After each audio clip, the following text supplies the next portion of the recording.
Tout à l'heure, je t'ai dit, ça prend 3 secondes pour te prouver, pour que le client t'écoute. Tu as une bonne question. Tu as une question catchy que tu vas commencer au début, parce que le client va t'écouter, tu vas piquer son intérêt. Ça, c'est important. Deuxièmement, il faut que tu sois...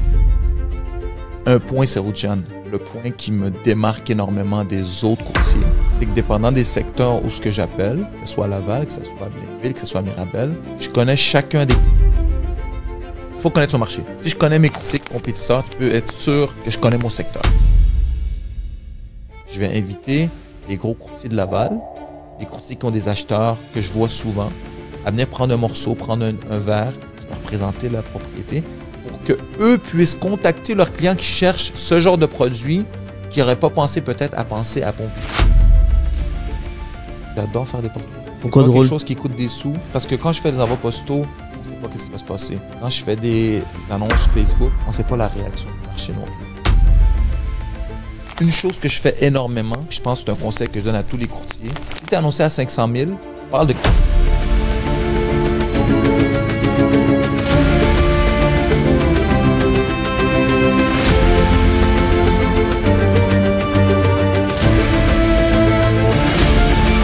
Alright tout le monde, j'espère que vous allez bien. Aujourd'hui, j'ai un ami à moi, quelqu'un que j'ai vu grandir dans l'immobilier. Ça fait 4 ans et demi qu'il est courtier immobilier. Puis ça, c'est un épisode que vous voulez certainement pas manquer car Ali se concentre dans la prospection, appel à froid, les pancartes vertes. Il y domine dans le secteur de Laval. Courtier avec plus de 3 personnes dans son équipe, dont une est en formation. Ali, man, j'ai tellement hâte de te parler aujourd'hui. Pour les gens qui veulent faire qui veulent avoir des listings, qui veulent travailler avec des vendeurs, Ali, c'est le parfait exemple. Right? 70% de la clientèle, c'est des vendeurs, 30% c'est des acheteurs. Ali, j'ai très hâte. Merci d'être là encore avec nous aujourd'hui. Premièrement, Seroujane, c'est moi qui te remercie de m'avoir. C'est une discussion que j'ai voulu avoir avec toi depuis longtemps. On s'est parlé à plusieurs reprises dans les 4 dernières années d'avoir cette discussion-là. Effectivement, ceux qui me connaissent souvent me demandent surtout comment on fait pour aller chercher des inscriptions avec les appels à froid, les cold calls, surtout avec les pancartes vertes qui sont quand même assez difficiles comme clientèle. Donc, je suis vraiment content, je suis excité d'avoir la discussion avec toi, Seroujane. Absolument, j'ai très hâte. Ce que j'aime dire, c'est que les gens que j'invite, c'est parce que je veux aussi apprendre d'eux. Tu as une expérience dans le télémarketing, dans les appels à froid. Tu as travaillé pour Bell, je crois. Belle, page jaune. Donc vraiment, tu viens avec un bagage qui permet d'exceller dans ton métier. Alors, guys, vous ne voulez pas manquer cet épisode, simplement. Dis-moi, Ali, pour les gens qui ne te connaissent pas, right? Qui est Ali? Pourquoi tu es rentré dans le courtage? Peux-tu me parler un peu plus de ton expérience? J'aime à dire, Seroujane, que c'est le courtage immobilier qui m'a choisi. C'est pas moi qui l'ai choisi. C'est le monde autour de moi qui me dit, Ali, il faudrait que tu essayes l'immobilier. Il faudrait vraiment que tu t'impliques. C'est quelque chose que je te vois. Tu aurais dit la même chose. J'apprécie, merci. Donc, je suis tombé dedans par force des choses. Tout le monde me disait de commencer. Puis, de fil en aiguille, j'ai voulu faire mon cours. Là, ça fait 4 ans et demi que je suis dans l'immobilier, comme on dit. Mais ça fait quand même 20 ans que je fais de la vente. J'ai commencé très jeune. Puis, j'ai vraiment touché à toutes les sphères d'activité en vente. Et là où j'ai eu un petit déclic en vente, c'est chez les pages jaunes. Parce que c'est des appels à froid, c'est du cold calling, c'est des ventes. J'aime à dire, un peu style Wolf of Wall Street, dans le sens où tu appelles. C'est un boiler room de personnes qui appellent, qui font des ventes au téléphone à travers le pays au complet. Puis c'est là que j'ai eu le déclic. J'ai adoré le challenge, j'ai adoré l'approche, j'ai adoré comparer les 150 vendeurs au téléphone qui sont sur l'étage. Qu'est-ce que lui fait bien? Qu'est-ce que lui fait bien? Qu'est-ce que lui fait moins bien? Puis comment je peux adapter toutes ces approches-là, faire l'appel excellent, l'appel qui va closer à tout moment. Donc, c'est là où j'ai eu le déclic. C'est pour ça qu'aujourd'hui encore, c'est ce que je fais sur une base quotidienne, malgré les journées où ça va moins bien, malgré les journées que ça va super bien, mais de revenir le lendemain et de dire, bon, prochain, what's next? Who's next? C'est quelle maison que je vais appeler? Donc, c'est là où j'ai eu le déclic. Puis, j'adore la prospection. Ça existe encore, la page jaune? Ça existe encore.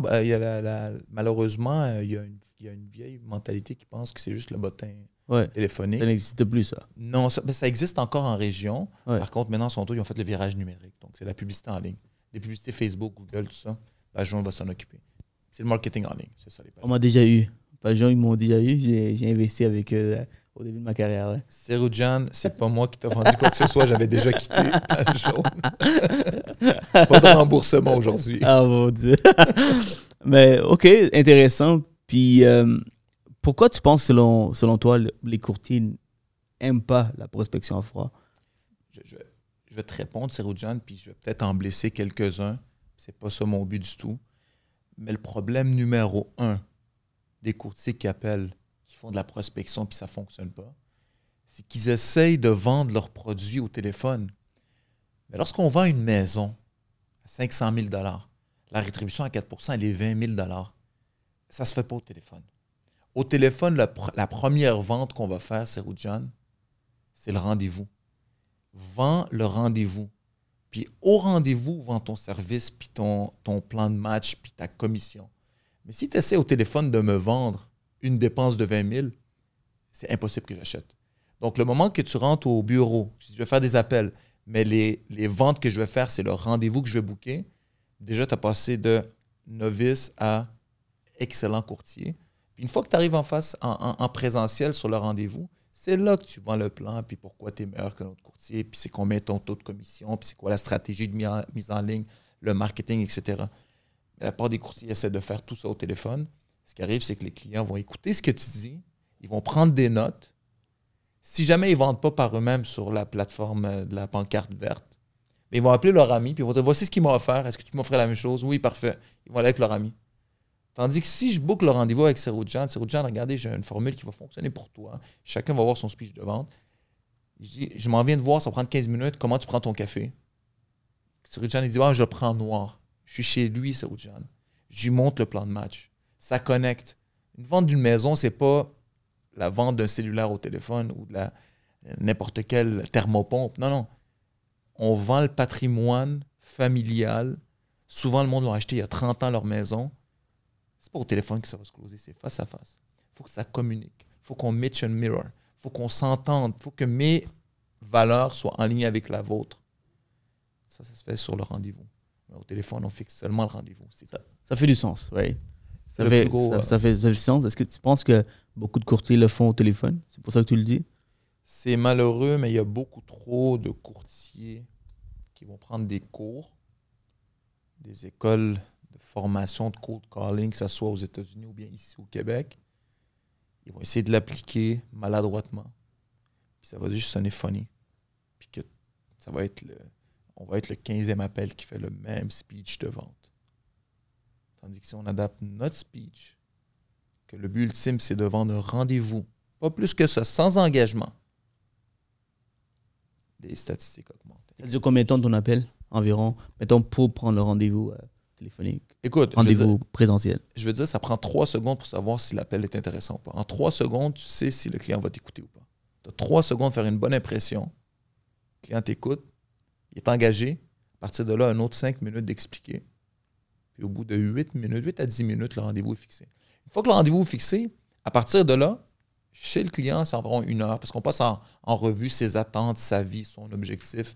C'est sûr que ce n'est pas chaque appel qui va être concluant. J'ai envie de dire peut-être un 20% des appels qui vont être concluants en rendez-vous, puis peut-être un autre 50% qui vont convertir en inscription. Mais 10 minutes, pas plus. Donc sur 2 rendez-vous, tu vas closer. Oui. Sur 10 rendez-vous, tu vas closer. Sur 10, 5. 5. Non, je veux dire, c'est ça, ouais. Minimum 5. Puis ça, comme je dis, je suis très conservateur. Parce que quand on en fait. Il y a un phénomène spécial qui arrive. C'est les mêmes questions qui reviennent à chaque rendez-vous. C'est la même présentation. Plus tu en fais, plus tu es excellent dans ton speech, plus tu es prêt à entendre la réponse, la question du client. Puis j'irai même plus loin. Quand ça en fait 10 que je fais dans la semaine, et que je m'assois avec Seroujane pour vendre sa maison, puis je sais c'est quoi sa prochaine question, mais que je lui dis ta question c'est ça, et je te réponds à ta question, même le client, il est dépourvu de contradiction. Il ne peut plus rebuttal. Il va accepter la réalité, c'est que tu es un expert dans ton field, puis c'est toi le meilleur. J'ai pas le temps d'appeler mon cousin que j'ai pas vu depuis 6 mois pour lui demander de vendre ma maison. Il m'a déjà répondu à toutes mes questions. Excellent. Puis c'est quoi les types de questions, les objections que les clients ont? Écoute, il y a les objections logiques, puis il y a les objections qui sont un peu moins rationnelles. Je donne un exemple. Le rationnel, c'est, Ali, 20 000 $, c'est beaucoup d'argent. C'est la moitié de mon salaire annuel. C'est rationnel comme question. C'est rationnel. Mathématiquement parlant, le client, je le comprends. Quelqu'un qui me dit, ouais, mais je ne suis pas pressé. Ça prend 6 mois, 1 an, 2 ans. Est-ce que ça te tente d'embarquer en relation avec ce client-là qui n'est pas pressé, qui est prêt à attendre 1 an, 2 ans? Je pense que non. Ben, c'est ça. Ben, ce genre d'argument-là, on va essayer de le décortiquer. On va essayer de comprendre pourquoi il dit ça. Souvent, c'est parce qu'il ne veut pas faire affaire avec toi qu'il dit ça. C'est pas vrai qu'il va attendre 2 ans. Personne met sa maison en vente pour attendre dans 2 ans de la vente. Donc, il pose des questions, 1 question, 2 questions, 3 questions. Si au bout de 3 questions, tous les arguments qu'il donne sont vides, c'est une coquille, passe au prochain. Perds pas ton temps, acharne-toi pas. Tu ne vas jamais gagner quelqu'un qui veut t'obstiner. Par contre, quelqu'un qui me parle d'argent, financièrement, je dois vendre, mais c'est trop cher la commission. Quand on décortique, quand on monte le plan de match, quand on montre combien que lui perd à vendre par lui-même parce que les acheteurs veulent négocier. Puis un argument que j'aime le plus quand le monde me dit c'est trop cher, je dis ouais, mais le mettre sur la plateforme de la pancarte verte, c'est comme la mettre sur Kijiji. C'est comme la mettre sur Facebook Market. C'est des plateformes à rabais. Puis je donne tout le temps l'exemple. Puis tout le monde connaît le marché aux puces Saint-Eustache. Je dis, Seroudjane, toi, si tu cherches n'importe quel meuble chez vous à la maison à acheter, une table, tu la trouves au marché aux puces au prix que tu es prêt à payer. Mais le fait qu'il est au marché aux puces, est-ce que tu vas négocier ou tu vas payer plein prix? Il répond toute la même chose. Ah, ben je vais négocier. Je dis, mais la plateforme de la pancarte verte, c'est une plateforme de négociation. Tu veux te faire négocier à la baisse ou tu veux payer un expert qui va acheter le meilleur prix pour toi? Je ne sais pas si tu me suis. Oui, absolument, je te suis. Ça fait du sens. C'est juste de décortiquer. Leur crainte, c'est pas de travailler avec un courtier. Leur crainte, c'est pas avoir d'argent dans leur poche. Si tu peux leur montrer que tu peux avoir plus. Et l'une des pensées que j'ai, c'est le fait qu'ils reçoivent énormément de panoplie d'appels. Ouais. Comment tu fais pour pouvoir te démarquer par tout ce monde? C'est aussi en rouge. Right? Ouais. Il y a des requins qui essayent d'avoir le même listing. Alors, à certains points, je vais être tanné d'avoir des appels des courtiers. Parce que c'est juste ça. C'est juste ça, right? Alors, comment quand tu fais pour pouvoir te démarquer des autres courtiers pour dire, man, le client a envie de t'entendre. Okay? Est-ce que tu chantes? Tu fais des blagues? Non, je chante pas. Je fais pas de simagrée, je fais pas de blagues non plus au téléphone. Mais tout à l'heure, je t'ai dit, ça prend 3 secondes pour te prouver, pour que le client t'écoute. Il faut que tu aies une bonne question. Tu as une question catchy que tu vas commencer au début, où le client va t'écouter. Tu vas piquer son intérêt. Ça, c'est important. Deuxièmement, il faut que tu sois l'expert. La plupart des courtiers appellent, encore une fois, je l'ai dit tantôt, avec un script déjà préétabli, ils sont fait coacher par un coach X, Y, Z. Ils sonnent toutes la même chose. Si toi, tu sors de ce moule-là, déjà en partant, tu es différent. Ils veulent t'écouter. Mais un point, c'est Seroudjane. Le point qui me démarque énormément des autres courtiers, c'est que dépendant des secteurs où ce que j'appelle, que ce soit à Laval, que ce soit à Blainville, que ce soit à Mirabel, je connais chacun des courtiers qui font de la prospection dans ce quartier-là. Quand il me dit « Ouais, mais t'es pas le premier », je dis « Oui, je sais. Mais un tel t'a appelé, un tel t'a appelé, un tel t'a appelé. Lui, t'offre ça, lui, t'offre ça, lui, t'offre ça. Je te garantis que j'ai une meilleure offre pour toi. » Connaître la compétition. Imagine-toi. Étudier la compétition. C'est ça. Imagine-toi si un client dit « Ouais, mais Seroudjane, il y a quelqu'un d'autre qui m'offre un plan hypothécaire plus intéressant. » Je dis « Ah oui, un autre. C'est-tu un tel? » Oui. « C'est-tu ça qui t'a offert? » Oui. C'est parfait, j'ai quelque chose de mieux pour toi. You blow his mind. Il veut t'entendre. Comment ça se fait que ce gars-là connaît plus mes arguments que moi? Connais ta compétition. Ça va t'aider énormément. Puis c'est le conseil que je donne à toutes les personnes qui font de la prospection. Connais ta compétition. Okay. Là, une question qui suit. Tu bats tout le temps certains courtiers dans ton secteur, right? Parce que tu passes après eux, puis tu connais qu'est-ce que tu offres. Qu'est-ce que tu fais quand tu les vends en personne? Comment que tu réagis à ces sortes de choses? Parce que, évidemment, ça doit être un sentiment de compétition. Compétition, tu vois. Est-ce que c'est fait avec respect dans des places communes où aucune vous êtes là? Animosité. Aucune animosité du tout. J'ai que du respect pour les courtiers. Puis je le dis devant la caméra. Les courtiers qui prennent des inscriptions sur moi après mon rendez-vous à moi, chapeau bas. J'ai vraiment probablement fait une erreur ou deux. Je dois en grandir personnellement. Puis il y en a quelques-uns que je vois souvent. Je ne vais pas nommer leur nom par respect à leur travail. Je ne veux pas non plus les pointer du doigt. J'en ai quelques-uns qui vont signer un contrat, mais ils vont baisser leur commission. Dans cette situation-là, je n'en veux pas du client qui veut me négocier. Je connais ma valeur et je mets au défi n'importe quel courtier de regarder dans mes dossiers et trouver une inscription en bas de la pleine commission qui est offerte normalement. Ah oui. J'en veux pas. Jamais Je l'ai faite la première année. Les premiers 6 à 7 mois, je l'ai faite. Et puis, à un moment donné, je me suis rendu compte que tu donnes un peu moins, ils veulent encore moins.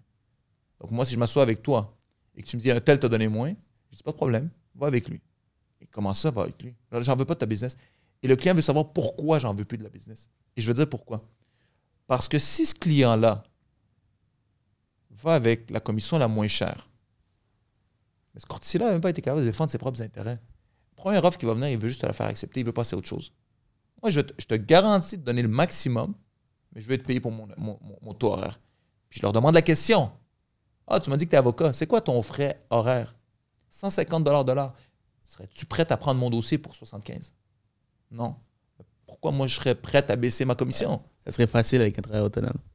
Avec un travail autonome, serais-tu prête? C'est un bon argument. Non, mais même un employé normal qui travaille, qui est salarié à 40 $ de l'heure, serais-tu prête à faire le même travail la fin de semaine et les soirs et les week-ends quand tu es supposé être avec tes enfants pour la moitié du salaire? Absolument.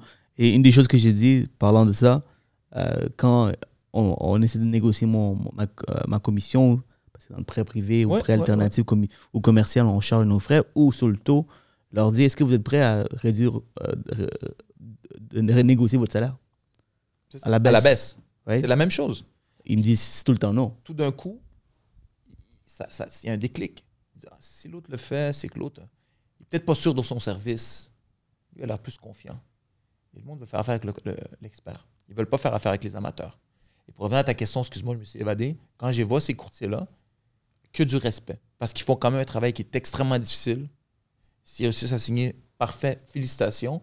Par contre, les courtiers qui vendent à rabais, qui baissent leurs commissions et leurs standards, ils ne se rendent pas compte qu'ils sont en train de baisser les standards de l'industrie. Ils ne font pas mal à eux seulement, ils font mal à l'industrie au complet. Je vais les taquiner. Je vais leur dire, cette adresse-là, tu l'as pris à ce montant-là. Souvent, ils vont me dire, non, c'est pas vrai. Je dis, pas de problème. Mais je le sais que c'est vrai. C'est juste assez pour moi pour que la prochaine fois qu'ils pensent à baisser leur rétribution, qu'ils réfléchissent, on les voit. Les clients, ils parlent. Ils disent qu'est-ce qu'il y en a. Donc, tu as une bonne mentalité, mais est-ce que tous les courtiers voient la même chose de la compétition? Non, malheureusement pas. Il y a beaucoup trop de courtiers qui voient la compétition négative. Moi, je pense que la compétition, une bonne compétition saine, c'est peut-être mon background de sport, une bonne compétition saine amène les courtiers à se démarquer. Une bonne compétition saine va faire une sélection naturelle des courtiers.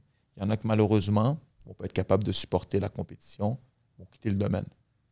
Mais ceux qui sont là pour le long run, ils vont la prendre de façon positive. C'est pas tous les joueurs d'une équipe qui vont jouer. Il y en a 5 au basket sur les 12 qui vont jouer. Une bonne compétition va permettre le 6e et le 7e de se démarquer pour être dans les 5 premiers. C'est la même chose dans l'immobilier. Pour revenir à ta façon de démarquer, je ne veux pas que tu te donnes tous tes secret sauce, mais tu sais comment mon podcast est fait. Ouais. On aime ça, avoir un peu de nos golden nuggets.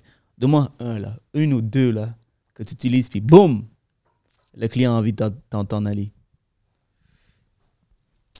Je pose toujours la question au client. Ouais. Puis, la vente, c'est la tonalité. La vente, c'est être confiant. Je demande au client. Monsieur le client, c'est Rojan. Ta maison est à 500 000. Tu me dis que tu ne veux pas payer de commission. Je comprends, je t'entends. Si je serais prête à te le garantir, serais-tu prête à t'asseoir avec moi? Ça, c'est sans même t'introduire. Non, ça, c'est une fois qu'on s'est introduit, ça fait 5 minutes qu'on discute. OK. Je pose la question parce que souvent, c'est « je vais y penser, rappelle-moi. » Tu sais que je vais te poser quand même la première question. Je veux que tu continues à donner un conseil là-dessus, mais le 3 secondes. Là, tu veux la question du 3 secondes? J'y reviens. Par la suite, oui. J'y reviens. Moi, quand le client il me dit « Ouais, mais je vais y penser. » Je dis « C'est Rojan, si je suis prête à te garantir ton 500 000 dans tes poches, serais-tu prête à me rencontrer? » Là, tout d'un coup, c'est plus est-ce que je veux dealer avec un courtier ou pas. C'est comment ça se fait qu'il va être capable. Je suis prête à te donner 15-20 minutes. Mais là, quand on s'assoit, on décortique le tout. Puis la réalité, c'est que c'est pas Seroujan, ni Ali, ni M. XYZ qui va dire combien vaut ta maison. C'est l'acheteur idéal. C'est lui qui va dire, c'est le marché. Le vrai prix, c'est l'acheteur combien est prêt à payer, puis toi, à quel point tu es prêt à laisser. Et quand tu donnes une parole comme ça, là, tu dois faire tes recherches avant de pouvoir... 100%. Il faut connaître son marché. Si je connais mes courtiers compétiteurs, tu peux être sûr que je connais mon secteur. C'est déjà garanti. Et une chose que je fais énormément, puis je pense que c'est un conseil que je donne à tous les courtiers, si tu es annoncé à 500 000, parle de 4,80. juste pour voir. Es-tu négociable ou pas? Si tu as annoncé ta maison à 500 000, la même question, je vais la poser. Si je te garantis 4,80, 4,90, juste pour voir, es-tu flexible ou c'est quelqu'un qui dit non, je suis ferme? Parce qu'il est ferme, il est fermé. Tu ne veux pas avoir une discussion, puis trop souvent, les courtiers vont s'acharner sur des discussions qui vont aller nulle part. Le client, il veut juste te challenger, il veut prouver qu'il est plus intelligent que toi, qu'il est meilleur que toi, qu'il connaît mieux sa maison que toi. Ça ne sert à rien, ça draine de l'énergie. Si tu poses la question, 4,80, 4,90, serais-tu vendeur? Puis qu'il dit, écoute, ça dépend des conditions. C'est quelqu'un qui comprend le marché. Il sait que sa maison va valoir ce qu'un acheteur veut payer pour. Ça, c'est parfait. Si tu veux revenir à la question des 3 secondes, je te pose la question. Quand tu fais du cold call, c'est quoi la première question que toi tu poses? Ça dépend des dossiers, right? Ça dépend des dossiers que j'ai. Cold call. Cold call. Ouf. J'en fais rarement du cold call de nos jours. Mais regarde, présentement, je vends un cours qui est sur le financement privé. Donc, c'est-à-dire comment devenir un prêteur privé. Okay. Alors, je reçois beaucoup de leads, on fait de la publicité là-dessus. Donc, ça vient avec tout un funnel. Donc, le client il met ses informations pour accéder à mon webinaire qui est gratuit. Puis, lorsque le webinaire est terminé, on a un autre funnel qui permet au client d'acheter le cours. Mais s'il n'a pas passé à l'action, on doit appeler le client. Donc, pour le moment, c'est moi qui le fais. Après ça, je vais le déléguer à d'autres personnes. Donc, lorsque je vais faire les appels, parce que là, on cherche du temps pour pouvoir le faire, je pensais faire, c'est simplement dire, écoutez, avez-vous écouté mon webinaire? Donc, je vais commencer vraiment comme avec une question qui permet au client de juste s'exprimer. Okay. Il a rempli son formulaire. Ouais. Il est intéressé par ton cours. Il est intéressé par le webinaire gratuit de 1h30. Okay. Donc, lorsque je vais l'appeler, je vais juste savoir est-ce qu'il a écouté mon webinaire. Essaie cette question-là, par exemple. Okay. Je prends ton domaine. Monsieur XY, j'appelle suite à votre inscription sur Facebook. Je veux savoir, est-ce que vous êtes encore intéressé à faire des rendements avec l'investissement privé? Là, tout d'un coup, tu viens de lui donner de l'information et quelque chose de positif pour lui. Si tu l'appelles pour dire, tu veux-tu mon webinaire? Alors, tu dis, ouais, mais c'est parce qu'en plus de ça, c'est un cours qui coûte XYZ. Tu prends. Il faut que tu donnes. Dans les premières 3 secondes, tu donnes. Tu donnes quoi? Tu donnes de l'information qu'il veut entendre. Donc, tu me dis, lorsque j'appelle, tu regardes pour lui... Je vais te donner un exemple chez les pages jaunes, tu vas comprendre. Ouais. J'appelais les compagnies, les PME à travers le Canada. Ouais. Tous les autres vendeurs faisaient tout le temps le même appel. Bonjour. Oui, je m'appelle Jonathan de Les Pages Jaunes. Ça va bien? Tu viens de lui donner de l'info qu'il ne veut pas entendre. Il est sur un chantier. C'est des PME. Le directeur est sur le chantier. Ce que moi, j'avais développé, puis j'avais entendu un autre vendeur le faire. Il le faisait une fois de temps en temps, mais je voyais que ça fonctionnait. Quand j'appelais, je dis « Hey, c'est Rojan, ça va bien? Oui. » J'appelle concernant les services de prêt hypothécaire. Faites-vous encore du prêt hypothécaire? Oui. Oh, vous prenez encore des nouveaux clients? Oui. Qu'est-ce que je viens de faire? Piquer ta curiosité. Là, tu veux ma business. Tu veux m'écouter. Là, je pourrais te dire bye, tu me rappellerais. C'est vrai. Hein? C'est fort. Vois-tu la différence? Ouais. Tandis que, oui, bonjour, c'est Ali de chez Page Jaune. Je voulais savoir si tu voulais faire de l'investissement de publicité en ligne. He doesn't want to listen to you. Mais j'irais comme, vous avez écouté mon webinaire, donc vous voulez faire plus de rendement avec votre argent, n'est-ce pas? C'est comme ça, donc je pose la question. Exactement, dans ce style-là, donne-leur ce qu'ils veulent entendre pour les capturer dans les 3 premières secondes. Dans les premières 3 secondes, tu perds le client ou tu gagnes le client. Si je prends l'immobilier, tu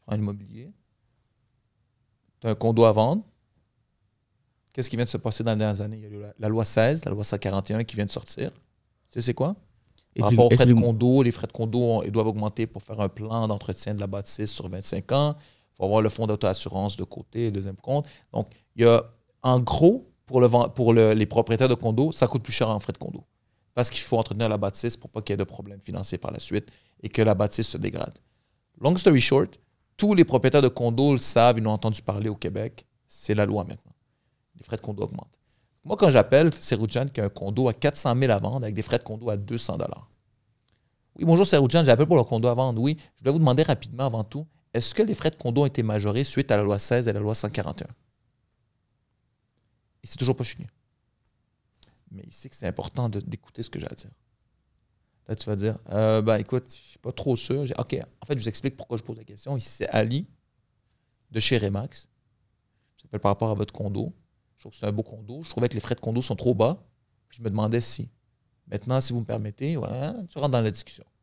Mais il t'écoute. Il y a quelque chose qu'il ne sait pas. Ouais. Ou bien, une question que j'adore. Oui, salut, c'est Roudjan, ça va bien? Oui. Je vous appelle pour le condo à vendre. J'ai vu que vous n'avez pas mis la date d'occupation. C'est-tu pour dans 30 jours ou vous êtes possible dans 6 mois? Je vais dire, non, c'est possible, je suis super flexible, parfait. Parce que moi, c'est Ali, puis si je comprends bien, la maison est toujours à vendre. Là, je sais qu'elle est à vendre. Il ne peut pas dire non, elle est vendue, j'ai une offre d'achat. Il peut dire, non, je ne suis pas intéressé. Il vient de dire que je suis intéressé. Je suis flexible. Tu l'as hameçonné. C'est plate, mais c'est la seule façon. Tu dois rentrer avec une bonne question qui démarque de tous les autres qui disent « Oui, bonjour, je suis l'expert du quartier, tu as déjà vu mes pancartes, je suis le meilleur, j'ai fait tant l'année passée, je suis numéro 1, tout le monde est numéro 1 comme la radio à Montréal. » Non.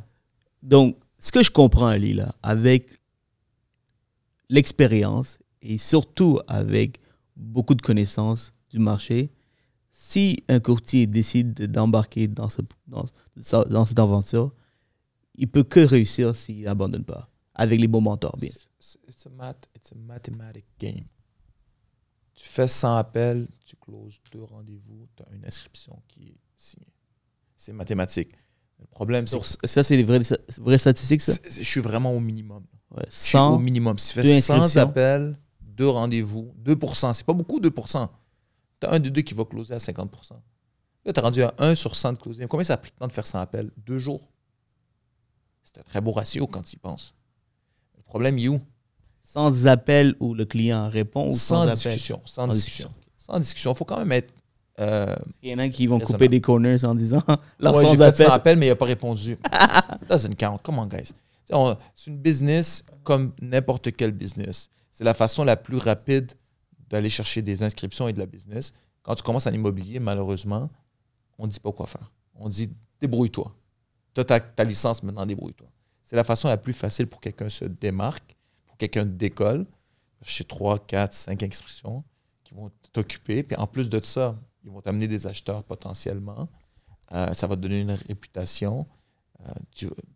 La chose que même ton entourage ne va pas t'appeler quand tu commences en immobilier. C'est la réalité. Ouais. Tu es nouveau. S'ils regardent, il n'y a aucune inscription, tu as beau être mon cousin, pourquoi je ferais affaire avec toi? Je suis certain que tu vas pouvoir répondre à cette question, répondre à ce problème pour les nouveaux qui commencent. Mettons que tu veux approcher tes proches. Ce que tu ferais si tu commençais et tu voudrais appeler ton nom que tu sais qu'il veut vendre. Il en parle, mais il ne t'a jamais proposé. Ouais. J'ai eu longtemps un problème à approcher mon entourage pour aller prendre leur business. Et pourquoi? J'avais peur de ne pas livrer la marchandise. J'avais le syndrome de l'imposteur dans la première année. Je dis très honnêtement, j'ai même un nom qui voulait vendre. Je l'ai repoussé pendant 4-5 mois. Au bout de 7 mois, il m'a dit « Qu'est-ce que tu fais? Pourquoi tu prends pas mon inscription? » Je l'ai pris, puis je l'ai pris avec un autre courtier. J'ai séparé ma commission en 2 pour m'assurer que la job est faite de la bonne façon. Je pense que ça m'a aidé. Trop souvent, le monde va aller la demander, la business. Mais quand moi, j'étais dans les soupers de famille, j'étais avec des amis, ils me demandaient « Ali, comment va le marché? » Écoute, c'était une longue journée, j'ai eu beaucoup de clients, j'ai pas le temps d'en parler aujourd'hui, on en parle une autre fois. Là, il veut ça, il veut pas ma business. Peut-être que finalement, ma business n'est pas assez importante. Là, il reach out. Ali, écoute, justement, je voulais vendre, je voulais pas en parler. OK, on va s'asseoir, on va booker un rendez-vous. Mais si tu cours après le deal, tu cours après la transaction, le monde ne veut pas faire affaire avec des personnes qui sont désespérées. Ils veulent travailler avec un expert. Acte comme un expert, va chercher l'information, sois prêt, la business va venir avec toi. Moi, je ne suis pas amateur personnellement de faire affaire avec la famille ou avec les amis, à moins qu'ils veulent faire affaire avec toi. Mais va pas chercher cette business-là parce que si jamais il arrive de quoi, ça peut ruiner ta réputation complètement. C'est comme ça que moi je pense. C'est peut-être pas la meilleure mentalité, mais c'est comme ça que je le vois. C'est vrai que ça peut affecter si tu fais les choses moins bien, mais dans une approche où tu veux aller chercher la business. Comment tu le fais? Donc, un nouveau courtier te demande, OK, écoute, j'ai vraiment une famille qui est assez large. Il y en a qui veulent vendre, je veux les approcher, donne-moi des conseils, comment je pourrais le faire? Je vais donner un conseil que j'ai fait, une approche que j'ai faite quand j'ai commencé. Je pense qu'elle pourrait être très bien pour quelqu'un qui commence, puis qu'il ne veut pas se tromper. Au début, je prenais de la location. J'en prends encore, en fait. Mais quand j'ai commencé, j'en prenais un peu plus. Pourquoi? Je me dis, si je peux rentrer tranquillement dans la relation avec l'affaire, je vais faire ta location. le risque est moins élevé financièrement pour le propriétaire de la propriété. Et tranquillement, tu bâtis la relation. Tu la mets en location, ça se passe bien. Ah, mais tu as un autre condo. Lui, tu veux-tu le vendre? Là, tu as déjà bâti une relation avec. Mais comme je te dis, probablement que je ne suis pas la bonne personne pour ça. Pour t'expliquer ça, parce que j'ai tout le temps de la réserve à demander de la business au monde autour de moi. Je crois que le network est très important, mais je crois que quand tu commences, la coquille est très mince. Si tu te trompes, tout le monde va en parler. Aller chercher la business quand tu viens de commencer dans ton entourage, ça peut faire très, très mal à le pace de ta carrière. Bien sûr, bien sûr. Je pourrais pas débattre avec toi parce que je suis comme toi. En fait, moi, c'est plus parce que j'ai pas une grande famille ici à Montréal. J'ai peut-être un cousin. Si c'était à Toronto, c'est toute une histoire. Alors, je peux pas débattre avec toi pour te faire changer d'idée. Alors, je suis d'accord avec toi. Ça peut. J'ai pas d'expérience là-dedans. Mais pour un nouveau courtier, c'est un bon conseil. Location, tu rentres avec la location, puis après ça, tranquillement, boum. Comment je peux t'aider? J'ai vu que tu l'as mis en vente, tu veux le mettre en vente, tu veux que tu fasses une évaluation. Prouve ta valeur sans demander la business. Prouve ta valeur. Ah, je connais un tel qui est un excellent photographe qui pourrait t'aider pour ton inscription. Regarde, si jamais ça t'intéresse, laisse-moi savoir. Essaye pas de forcer. Tu veux que je te dise pourquoi? Je te dis pourquoi. Parce que si aujourd'hui, ton cousin qui est à Montréal fait affaire avec toi, il y a 2 scénarios possibles. Le premier, ça se passe super bien. Il ne va jamais dire que c'est Seroudjan. Il va dire que c'est son dossier hypothécaire qui était excellent. C'est lui le mérite. Si ça va mal, par contre, toute ta famille va le savoir. Dans les 2 cas, est-ce que tu es gagnant? Oui, OK. Dans un des cas, tu as été payé. Ça n'a pas fonctionné. Par contre, quand tu es prêt, tu as fait tes preuves, ton cousin t'appelle, tu veux faire la business, you know what? Come, I'll deliver, je vais être en contrôle complet, parce qu'ils vont tout le temps demander plus, que ce soit en rabais, que ce soit en service, que ce soit en compte-rendu. Ils vont tout le temps demander plus. Puis quand tu commences, je te dis, moi, je ne suis pas un grand amateur de ça. Personnellement, tu es mieux de faire tes dents sur des inconnus. Hey, ça sonne quasiment requin, ce que je viens de dire. Tu es mieux de te pratiquer avec un inconnu qui ne te doit pas de l'émotion autre qu'une transaction. Si ça ne fonctionne pas, il cancelle. Ça ne t'a pas affecté financièrement, ça ne t'a pas affecté ta réputation. Puis quand tu es rendu excellent, prends le risque avec ton entourage, parce que c'est eux qui vont faire ta réputation à venir. Par la suite, parlons du listing. Du moment que tu as eu le listing, ça c'est un autre défi que souvent les courtiers dans les podcasts, on n'en parle pas beaucoup. C'est bien beau d'avoir le listing, mais il faut que tu livres. Tu livres la marchandise. Tu passes beaucoup d'énergie dans la prospection. Et c'est comment tu établis ton énergie au niveau de vendre ton produit? Comment que tu le fais? C'est quoi tes stratégies? C'est un work in progress. On s'améliore d'année en année, l'équipe. Au début, c'était vraiment... Et c'est la réalité quand tu commences, tu te découvres. Au début, ça allait aussi, c'était durant la pandémie. Ça se vendait en l'espace de 24-48 heures. Il n'y avait pas grand-chose à faire. Maintenant, on essaye d'évoluer. C'est là qu'on a commencé à faire il y a les portes ouvertes qui avaient arrêté, on a recommencé à les faire. Marketer ça sur les réseaux sociaux. Les envois postaux. C'est une chose très, très anodine, mais tu vas à une maison à Chemédé, à Laval. C'est qui ton client qui va l'acheter selon toi? Une jeune famille. C'est une jeune famille ou quelqu'un qui déménage, mais ils partent d'un condo vers une maison. Puis s'ils étaient dans une maison équivalente, ils ne déménageraient pas. Donc, on envoie des envois postaux dans les condos. C'est un condo à vendre. C'est qui ton client? Il y a un ascenseur, ça va être des personnes âgées. On va envoyer ou des personnes âgées ou des personnes qui veulent downsizer. Les enfants sont partis de la maison. On envoie des envois postaux dans les maisons quand c'est un condo qu'on a. On cible la clientèle, on fait des envois postaux, on en fait encore. On va faire des caravanes quand on peut en faire, dépendant des produits. Le home staging. Il faut que tu marketes de A à Z. Le fait que j'ai travaillé en publicité, j'ai peut-être des réflexes que d'autres personnes, d'autres courtiers n'ont pas, de penser c'est qui cette clientèle-là, puis comment je peux l'atteindre, cette clientèle-là. Et quelle est l'économie derrière, par exemple? Si tu dis, tu vas faire 20 000 dans cette transaction, si tu le vends. Comment tu décortiques pour dire, OK, tel pourcentage, ou as-tu un pourcentage que tu mets, ou quel est ton budget à toi? Le 20 000, c'est sûr qu'il faut oublier, il y a 2 courtiers, 2 côtés à la médaille, donc finalement, c'est 10 000 $ du côté du vendeur.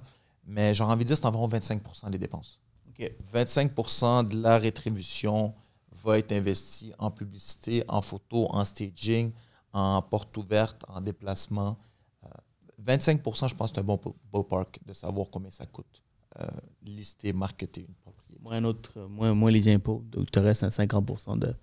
Ouais, mais après ça, tu as la répartition de l'équipe. Tu as Remax qui prennent un pourcentage.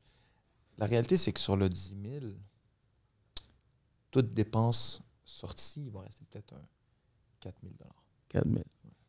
Bienvenue au Québec. Bienvenue au Québec. Regarde, c'est un super beau domaine. Ouais. On peut dire bienvenue au Québec. C'est vrai que c'est le réflexe numéro 1. Ou fais-en 3 à la place de 1. Finalement, c'est rendu 12. Bon. C'est à toi de décider. Tu vas le dépenser le 4 ou tu vas aller chez le prochain 4. Bon. Puis donc, dans le 25%, 2500, tu investis dans tout ce que tu viens de nommer. Ouais, les réseaux sociaux, les envois postaux. Quel est ton préféré? Écoute, tu vas trouver ça drôle. J'adore faire des portes ouvertes. OK. C'est Pourquoi pas drôle? quelque chose qui coûte des sous, mais c'est parce que quand je fais des envois postaux, on ne sait pas ce qui va se passer. Quand je fais des annonces Facebook, on ne sait pas la réaction du marché non plus. On essaye de cibler cibler le persona qu'on veut cibler. Quand tu fais une porte ouverte, le client se présente. Souvent, c'est des clients qui n'ont pas de courtier, qui sont en train de réfléchir à peut-être acheter, ils ne sont pas ça du quartier. Mais c'est des discussions humaines. Tu écoutes, il y a un plan, il y a une famille derrière ça. C'est quoi les objectifs qu'ils ont? Justement, aujourd'hui on est mardi, demain, mercredi, je m'en vais rencontrer des clients que j'ai eu à une porte ouverte il y a une semaine. Ils veulent vendre un duplex à Antique. Je rencontre une maison, un duplex qu'ils ont depuis 1953. Toujours été dans la famille. 2 personnes en or, puis c'est le fun. Ils t'écoutent, ils veulent apprendre. Tandis que quand tu envoies de la publicité, c'est beaucoup moins personnel. C'est la raison pourquoi je préfère un peu plus les portes ouvertes et rencontrer les clients face à face. Puis ça te permet d'avoir de la clientèle, la nouvelle clientèle aussi. Des acheteurs potentiels, des vendeurs potentiels. Le vendeur que tu représentes sa maison, il aime ça que tu sois sur place, tu travailles pour lui, il le voit, c'est concret. Quand je mets des publicités sur Facebook, il va les voir passer, mais il ne voit pas vraiment l'effort derrière. Et comment tu fais pour créer un achalandage au niveau de ta porte ouverte? C'est-à-dire du trafic. Écoute, il n'y a pas de formule miracle. Il n'y a pas de formule miracle. Dans un monde idéal, c'est tous des boulevards, puis on met des drapeaux, des gros drapeaux de 12 pieds, puis le monde le voit, puis c'est écrit porte ouverte dessus. Mais la réalité, c'est tout se faire en ligne. Que ce soit sur les réseaux sociaux, sur Instagram, j'adore Facebook. C'est 2 clientèles différentes. Instagram, ça va être plus jeune, Facebook, c'est un peu plus vieux. Que ce soit sur Centris, sur Remax, sur Realtor, on va le mettre partout. Et puis, dans le marché qu'on est, si on a 3-4 clients dans un espace de 2 heures, c'est magnifique. Et les courtiers qui se démarquent dans les portes ouvertes, ce que j'ai vu sur les réseaux, et ce que je ferais si je faisais une porte ouverte, puis 25% me permet d'aller all-in, c'est de créer une expérience dans ton porte ouverte, par exemple. Oui, on n'a pas toujours le luxe. On sait pas, tu sais, le produit, là, c'est pas tout le temps une maison à 3 millions que je peux amener un chef qui donne des hors-d'œuvre. Tu l'aurais fait. On l'aurait fait, mais c'est pas toutes des propriétés. Comme ça, des fois, c'est un condo à 400 000. Donc là, l'expérience, je te demande comment je pourrais la rendre magnifique. McDo, écoute. C'est un bon point, absolument. Tu peux toujours trouver quelque chose. Il y a toujours. Ça, c'est plus dans les caravanes avec les courtiers qu'on va faire pour promouvoir une propriété. Explique-moi ce concept caravane. Caravane, c'est une porte ouverte pour courtier. Okay. Donc, moi, j'en fais une bientôt. Propriété XYZ qui est un peu atypique, qui est un peu moins populaire dans un secteur XYZ. Tu veux la faire promote, mais tu ne veux pas non plus cibler que les acheteurs parce que les acheteurs ne vont peut-être pas comprendre le produit en tant que tel. Et ça, c'est un condo que j'ai à vendre sur 2 étages à Pont-Villot. C'est un penthouse. Là, un penthouse à Pont-Villot, c'est oxymoron parce que penthouse, c'est luxe. Pont-Villot, malheureusement, c'est un quartier qui est stigmatisé. Ouais. Mais on est sur le bord de l'eau. J'habitais là dans le passé. Donc, tu comprends ce que je veux dire. Mais c'est sur le bord de l'eau avec une vue magnifique, panoramique sur Montréal. C'est quelle rue, ça? C'est sur l'Évêque. L'Évêque? Excuse-moi, des Prairies. Sur le bord des Prairies, je m'excuse. Donc, c'est un condo sur 2 étages avec une terrasse, littéralement. L'Évêque, c'est le Gouin de Laval, en fait. Oui, mais c'est le boulevard des Prairies, je me suis trompé. Okay. Qui est le Gouin de Montréal. Une fois qu'on est dans le condo, c'est littéralement un condo que tu pourrais voir à New York. Tout l'espace vert qu'on voit, le haut des arbres. On voit la rivière des Prairies. On voit Montréal. C'est magnifique. Mais si on s'attend seulement à ce que les acheteurs aillent sur Google, sur Remax ou Centrus et qui cherchent Penthouse à Pontvillot, ils ne le feront pas. Parce que ces deux recherches qui sont complètement contradictoires. On va regarder Aquablue à Sainte-Dorothée comme Penthouse. On ne regardera pas Pontvillot. Ce que je vais faire, c'est que je vais inviter les gros courtiers de Laval, les courtiers qui ont des acheteurs que je vois souvent, à venir prendre un morceau, prendre un verre, je vais leur présenter la propriété pour qu'eux puissent contacter leurs clients qui cherchent ce genre de produit qui n'auraient pas pensé peut-être à penser à Pontvillot. Et tu appelles les courtiers directement pour les inviter? On le met en ligne dans le système, mais on les appelle les courtiers qui sont intéressants. Les gros de chaque secteur. En ligne, tu peux créer un porte ouvert pour les courtiers? Il y a une option caravane qui te permet de broadcast une caravane que tu vas mettre. De la même façon qu'on fait pour une porte ouverte. Intéressant. Mais pour courtier. Donc là, quand les courtiers vont venir, ils vont le voir, ils vont prendre des photos, ils vont le broadcast en ligne sur leur réseau également, puis ils vont voir, on va leur donner un petit feuillet avec les détails du condo qu'ils vont pouvoir présenter à leurs clients qui pourraient être intéressés. Donc, c'est des approches que peut-être on n'y pense pas après ma barre, mais qui pourraient aider. Ça me fait penser à cette idée. Peut-être que les courtiers le font, peut-être que tu as déjà vu. Sur Instagram, il y a une option de broadcast. Yeah. Right? WhatsApp aussi, là. WhatsApp aussi. Ouais. Ce que je ferais, c'est un groupe courtier immobilier caravane. Mon groupe à moi. Voilà. Puis, chaque fois que j'ai quelque chose que je veux pousser au courtier, non seulement j'ai Matrix qui m'aide, qui m'aide avec ce bouton qui permet de broadcast. Absolument. J'ai Instagram qui permet de faire. WhatsApp qui permet de faire. Absolument. Alors, ceux qui suivent, parce que par exemple, moi, durant l'événement, j'avais un broadcast pour l'événement. Puis j'avais comme 400-500 personnes qui suivaient.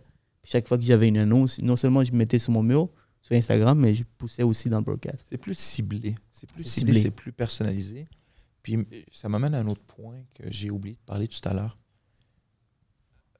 Trop longtemps, pendant 2 ans et demi, j'avais des clients, mais je faisais rien avec la base de données. Je n'avais pas de CRM. Okay. Donc là, ce que je fais récemment, en fait, depuis 1 an et demi, 2 ans, tous nos clients sont dans la base de données CRM. Toutes les personnes qui sont venues visiter, c'est dans la base de données CRM. Donc, quand on a une propriété, puis ça fonctionne, au début, j'avais de la misère à voir le produit final, mais là, je le vois. On envoie les newsletters à la base de données. On a environ 10 000 contacts, que ce soit des courtiers, des anciens clients, des personnes qui ont visité, des anciens acheteurs, vendeurs. On leur envoie les portes ouvertes. Parce que eux, si tu envoies une porte ouverte à quelqu'un qui pense peut-être, mais il n'est pas sûr, tu viens le chercher, tu viens de l'attirer. Trop souvent, les courtiers vont juste mettre le porte ouverte sur Centris, sur Matrix, puis attendre. Mais la base de données est très importante. Leverage est là. Les plus grosses compagnies, Google, excuse-moi, je t'interromps, Google, Facebook, pas du monde, ils pensent que Google, c'est vendre des ads. Non, c'est pas ça leur business. Leur business, c'est d'avoir du data. Quand tu as du data, utilise-le. C'est ce qui vaut le plus cher aujourd'hui en 2024. Ça, c'est un des meilleurs conseils que j'ai reçus très jeune dans ma carrière, avoir un CRM puis avoir toute une base de données. La meilleure chose que j'ai faite. J'ai Mailchimp. Chaque fois que j'envoie une envoi de courriel, j'ai tout le temps de la business. Yeah. Tout le temps de la business. Yeah. Quand tu l'utilises intelligemment, stratégiquement, absolument, avec des sujets intéressants qui piquent la curiosité. Absolument. Donc, à ton CRM, là, c'est quoi que tu utilises? J'utilise Prospect Pro. Okay. J'ai vraiment été avec le CRM qui est déjà bâti pour les courtiers. Pour ce qu'on a besoin, pour le moment, c'est merveilleux. J'ai entendu qu'il y en a d'autres qui sont intéressants, mais présentement, on a d'autres challenges que de bâtir un CRM. Donc, on a juste pris une plateforme qui existe déjà. Puis, pourquoi tu ne l'as pas fait plus tôt? Uniquement, puis j'espère ne pas sonner prétentieux, j'étais dépassé par les événements. J'avais déjà trop d'inscriptions, trop de clients, je bâtissais l'équipe. J'en avais trop sur mon assiette. Mais tranquillement, pas vite, on s'est rendu compte que la base de données grossissait, mais on ne faisait rien avec. Et la structure sans CRM, parce que moi, je ne me vois pas travailler sans CRM, parce qu'avec le nombre de clients qu'on a, et j'ai la mémoire d'un poisson. Old school. Un fichier dans mon ordinateur qui dit client 2023. Acheteur, vendeur, location, référence hypothécaire. Tu rentres dans acheteur, tu as tous les clients acheteurs. Tu rentres dans vendeur, tu as toutes les adresses des propriétés. Très old school. Okay. Ça fonctionnait, mais il y a un maximum que et les discussions que tu avais avec un client, quand tu voulais te rappeler comment tu faisais? Tout manuellement mis dans mon système, dans chacun des dossiers. Wow. Super organisé. Ouais, extrêmement organisé. Je mets au challenge n'importe quelqu'un qui m'appelle, juste avec son nom, je peux lui dire, si ce n'est pas de mémoire, je vais lui dire exactement ce qu'on a comme communication. Mais ce qui arrive, c'est qu'au bout de l'année passée, on a fait 117 transactions. 117, c'est 10 par mois. C'est un peu moins que 10 par mois. Mais imagine-toi avoir 117 folders rentrés à la main Mais là, je suis en vacances, que ce soit Charbel, que ce soit Grégory, il veut rentrer dans l'ordinateur pour essayer de voir un dossier. Là, il doit essayer de comprendre Ali comment il réfléchit. C'est trop compliqué. CRM, tout est là, c'est plus facile. Ça nous permet d'avoir un côté personnalisation avec le client également. Parlons de l'équipe, right? Tu as une petite équipe, mais je suis certain que c'est fait exprès, right? Pour que tu puisses grandir plus rapidement plus tard, peut-être, un peu comme moi. C'est comment avoir une équipe? Pourquoi tu as décidé d'avoir une équipe? Tu es un lone wolf. Là. Je vois que tu es capable de tout faire toute seule. Tu l'as fait au début de ta carrière, j'ai vu le faire. Pourquoi tu as décidé d'avoir une équipe? Puis c'est comment avoir une équipe? Donc, je vais te répondre dans le même type que je disais tantôt. There's so much you can do. Chaque personne a 24 heures. Tu veux 48, tu as besoin d'une deuxième personne. Tu veux 72, tu as besoin d'une troisième. 96, une quatrième. Premiers 2 ans, ça allait super bien. Première année et demie, ça allait super bien tout seul, mais j'étais dépassé. J'avais plus de clients qui rentraient que je pouvais livrer. Charbel est venu, s'est rapproché à mon bureau. Il s'est attitré de Royal Lepage à Remax. Je m'assois avec lui, puis j'ai pour mon dire, c'est probablement la personne qui a la vision la même que moi, le plus que j'ai rencontré. J'ai rencontré beaucoup de monde dans ma vie. Il voit, c'est moi à 26 ans, à 27 ans. Donc, ça a connecté et j'avais besoin de son support. J'avais besoin de 2 autres jambes qui étaient sur le terrain avec moi. Je ne pouvais plus, sinon j'allais laisser tomber des dossiers. Par la suite, Grégory, lui, Greg, c'est mon ami depuis 20 ans. J'ai joué au basket avec son petit frère. Tu jouais au basket avec Sacha? Sacha. Ah ouais? Ouais. Le monde est très petit. Ouais. Je vais faire passer le bonjour à Sacha dans ce cas-là. Mais non, c'est ça. Il avait comme 16 ans, puis il était déjà comme 6 pieds 4, 6 pieds 3. Ouais, il a pris quelques pouces depuis. Wow, ouais. Il est très grand. Fait que Grégory, c'est un gars que j'ai connu du cégep, avec qui joue au basket aussi au cégep, qui s'est joint à l'équipe, qui est intéressé à l'immobilier. Puis, je vais louanger Grégory aujourd'hui. C'est la personne qui nous a aidé à mettre des systèmes en place. Que ce soit tout à l'heure, je parlais des bases de données, comment les travailler. Que ce soit en publicité, il m'aide énormément le côté graphique. Mais surtout, il a été capable d'aller chercher, tempérer l'équipe. Charbel et moi, là, on est 2 rouges. C'est quoi des rouges? Ça crie. C'est émotionnel. Ça aime contrôler tout. Grégory, c'est quelqu'un qui va être capable de dealer avec des ingénieurs, des architectes qui sont plus des bleus, parce que Greg est plus posé, il est plus bleu. Il est venu rajouter un supplément qu'on n'avait pas, Charbel et moi. Pourquoi honnêtement, à tous les semaines, j'ai quelqu'un qui m'appelle pour travailler dans l'équipe. À chaque semaine. À chaque semaine, j'ai un nouveau courtier ou quelqu'un qui est déjà dans le domaine qui veut augmenter et il veut travailler dans une équipe. Qu'est-ce que ça prend pour closer, Ali? Oh my God. Ça prend du temps. Donne la recette. Regarde, je vais te dire. J'ai ces 2 gars-là. On avait travaillé avec une 3e personne. Malheureusement, ce n'était pas un bon fit. Un excellent courtier, mais ça n'a pas fonctionné avec lui. On a dû se séparer. Là, il y a la fille, comme je t'ai dit, qui vient de commencer. Je ne brûlerai pas de punch. Je vais attendre son autorisation avant de dire son nom. Elle est en train de tranquillement s'adapter à l'équipe. Ce que ça prend, c'est d'avoir une vision que on est là, on veut se rendre là. Mais surtout, il va y avoir des ups et des downs. Le problème avec les équipes, regarde toutes les équipes à Montréal.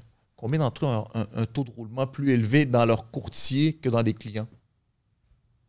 Est-ce que je me trompe ou pas? Oui, il y en a beaucoup qui ça roule, ça change. Il y a quelques équipes qui c'est les mêmes depuis 5 ans, mais la plupart ont déjà eu un churn complet de courtier. Je veux pas ça. Je veux pas avoir à faire une garderie. Je veux pas avoir à avoir un courtier qui rentre pour 6 mois puis qui quitte. Je l'ai choisi au volet, puis ils sont là encore. Tu vois, malgré les ups et les downs. Voici ma philosophie, mon thinking derrière. Parce que moi, c'est exactement ce que j'ai vécu, puis je vis des fois. C'est-à-dire qu'il y a du roulement dans mon équipe. Yeah. Ça, c'est un gros perte de temps pour moi. Gros, méga perte de temps. But the bigger picture pour moi, c'est dans 5 ans, dans 10 ans, je me vois avoir 400, 500 000 personnes.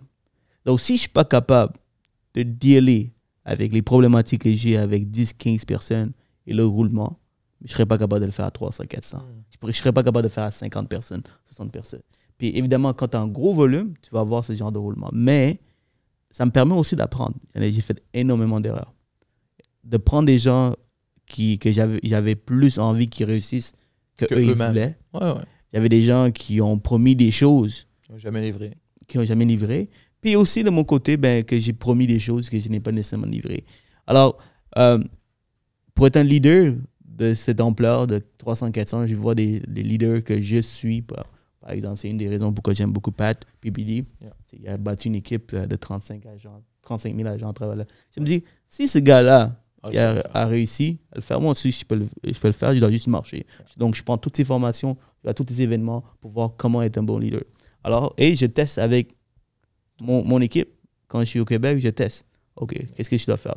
Système, valeur, vision. Je parle beaucoup de ma vision, je parle beaucoup de c'est quoi les valeurs ancrées dans l'équipe et je parle aussi de l'éthique de travail. Puis à un certain point, qu'est-ce qui arrive? C'est qu'il y en a qui partent. Laisse-moi te poser une question. Ouais. Comment tu sais que la vision, ils l'ont adaptée? Qu'ils l'ont adaptée? Les valeurs, les visions. Parce que je peux te dire aujourd'hui, la vision, oui, j'y crois. Puis les valeurs, j'y crois. Comment tu sais pour savoir? Comment tu sais que cette personne-là a vraiment adapté la valeur et la mission de l'entreprise? Ben, des valeurs basiques comme le respect, la politesse, des trucs que tu le vois. Tu vois. Je mets en mise en situation quand j'ai entrevu une personne, quand je passe en entrevue, je fais des mises en situation. Je comprends. Right? Si un dossier qu'un de mes partenaires, un des membres de l'équipe a déjà, tu reçois le même client. Le client dit qu'il ne veut pas faire affaire avec toi, avec l'autre. Qu'est-ce que tu fais dans cette situation? Je comprends. Des situations comme ça qui permettent de dire, you know what? Mais évidemment, si tu es un courtier très allumé, tu peux trouver des... des malins. Tu peux répondre à la manière que je veux entendre, mais à un certain point, tu comprends quel type de personnel il est. Puis dans le courtage hypothécaire, l'avantage qu'on a, c'est qu'on a une probation. 3 mois. Ouais, vous avez le stage. Ouais, vous avez le stage. Pour moi, c'est une probation. 3 mois, j'ai la possibilité de le voir au bureau tous les jours. Donc, ça me permet aussi de voir son éthique de travail. Comment il roule, comment il bouge, comment il parle. C'est quoi ses valeurs. Je comprends. Alors, ça, c'est côté valeur. Maintenant, vision, quand je parle de ce que j'ai envie de faire, ça l'excite. Qu'il est avec moi. Ça le fait shaker ou bien ça le fait peur? Ça fait peur ou il fait juste nod. Ouais, nice. Alors, c'est de voir de ce côté-là. Puis, écoute, après ça, c'est est-ce qu'il participe à mes idées, à mes systèmes que je mets en place? Ouais, l'humain est tellement compliqué Écoute, je t'entends parler, ça me donne du vertige. C'est quelque chose que je dois travailler. Puis je te félicite d'être rendu là. Oui, je veux grandir, mais je ne veux pas grandir avec les mauvaises personnes. J'essaie de les trier. Je donne du temps. N'importe qui m'appelle, je vais donner du temps. Je vais donner un peu de coaching s'il veut du coaching sur les appels ou sur quoi que ce soit. Je suis quand même nouveau. Je n'ai pas la prétention de dire que ça fait 20 ans que je fais ça, puis je suis excellent. Mais je te lève mon chapeau d'être capable de le faire. Parce que moi, je te dis, ça, c'est un de mes défauts, de déléguer et de faire rentrer n'importe qui. Parce que je ne veux pas non plus que les gars sentent que j'ai amené quelqu'un qui prend leur place à eux. Ce n'est pas ça le but. Je veux grossir en tant qu'équipe. C'est facile de grossir en tant qu'allié. Je prends 25 nouveaux courtiers et je leur dis, vous êtes dans mon équipe. J'ai 25 courtiers. Et aussi, une autre chose, ça dépend de la formule. Moi, je ne donne pas de business. Moi, tu grandis avec moi, tu bâtis ta business, je te donne la formation. Okay, toi, tu leur donnes rien du tout. Je donne pas. Sinon, ça, c'est un autre engagement. Ça veut dire que je dois avoir assez de business pour pouvoir. Ça, c'est un autre défi, un autre type de business. Je comprends. Moi, c'est avoir un cabinet versus juste être une équipe qui file la business. Je comprends. Puis que je prends le plus gros pourcentage. C'est le cabinet. Mais j'adore cette formule-là. Elle est un peu différente de ce que j'ai moi, mais un peu comme Patrick Bet-David a fait. Exact. Un peu comme Patrick Bet-David. Il y a d'autres. Il donne pas de lead. Il donne pas de lead. C'est quel genre de personne que tu dois devenir pour pouvoir avoir des leads. Je comprends. Pour pouvoir avoir plus de clients. Je comprends. Alors, aussi, une autre chose que je peux te témoigner, Ali, je te pose la question, tu as maîtrisé l'art d'aller chercher la clientèle, tu vois, mais ça a pris la business, ça a pris beaucoup d'expérience, beaucoup de transactions. Même chose avec les humains. Ouais. Je pense que si on essaie de trouver la recette parfaite avec les humains, les gens, et de vraiment faire attention à qui tu engages, mais ça va prendre trop de temps pour pouvoir maîtriser. Tandis que j'ai des systèmes, j'ai des filtres. S'ils passent les filtres, je les prends. Puis après ça, je regarde, puis j'apprends. OK, next time, je sais exactement quoi faire. Well done. Sinon, c'est impossible de me rendre à 1000, 5000, 10 000, 15 000 personnes dans mon organisation. En filtrant trop, puis en ayant peur de prendre quelqu'un, puis se tromper. Ouais. Ça va venir, je suis d'accord avec toi. Puis ça a toujours été. C'est peut-être mon côté à moi, je suis très conservateur. Je dois le développer, puis on s'en parle dans 5 ans, voir où on est rendu. en espérant avoir plus que 3 courtiers dans l'équipe. Certainement. Non, je pense que c'est pour ça que j'adore ce genre de conversation. Ça permet aussi d'aller chercher. Toi, le conseil que tu m'as donné, là, moi, je suis un action taker. Le conseil pour les webinaires, là. Ça fait comme 10-15 leads qui dorment dans mon panier, là, en ce moment. J'ai même pas pris le temps de regarder parce que j'ai d'autres préoccupations, mais là, next thing I'm gonna do, appelle ces gens-là. Puis tu es à faire de l'argent encore ou tu as changé d'idée? Yes, I want to make money. Je vais passer à l'action. Ça, c'est une conversation avec toi. Et si je suis capable de faire la même chose, de faire réfléchir, avoir ce genre de réflexion de ton côté, ben, ça a été un plaisir de le faire. Sinon, Ali, c'est donc avoir une équipe, on a touché ce sujet. Maintenant, côté système, comment que ça fonctionne? Tu prends le client, tu passes un rendez-vous, il dit oui, tu mets sur Centris. Par la suite, comment ton équipe fonctionne? Très simple, très simple. Écoute, regarde, à la base, c'est bon, j'ai beaucoup de rendez-vous pour une inscription, je suis chez le client. Jusqu'à tout récemment, si je l'en donnais à Greg, je le donnais à Charbel, je le donnais à Greg, je le donnais à Charbel. Puis eux s'occupaient du listing.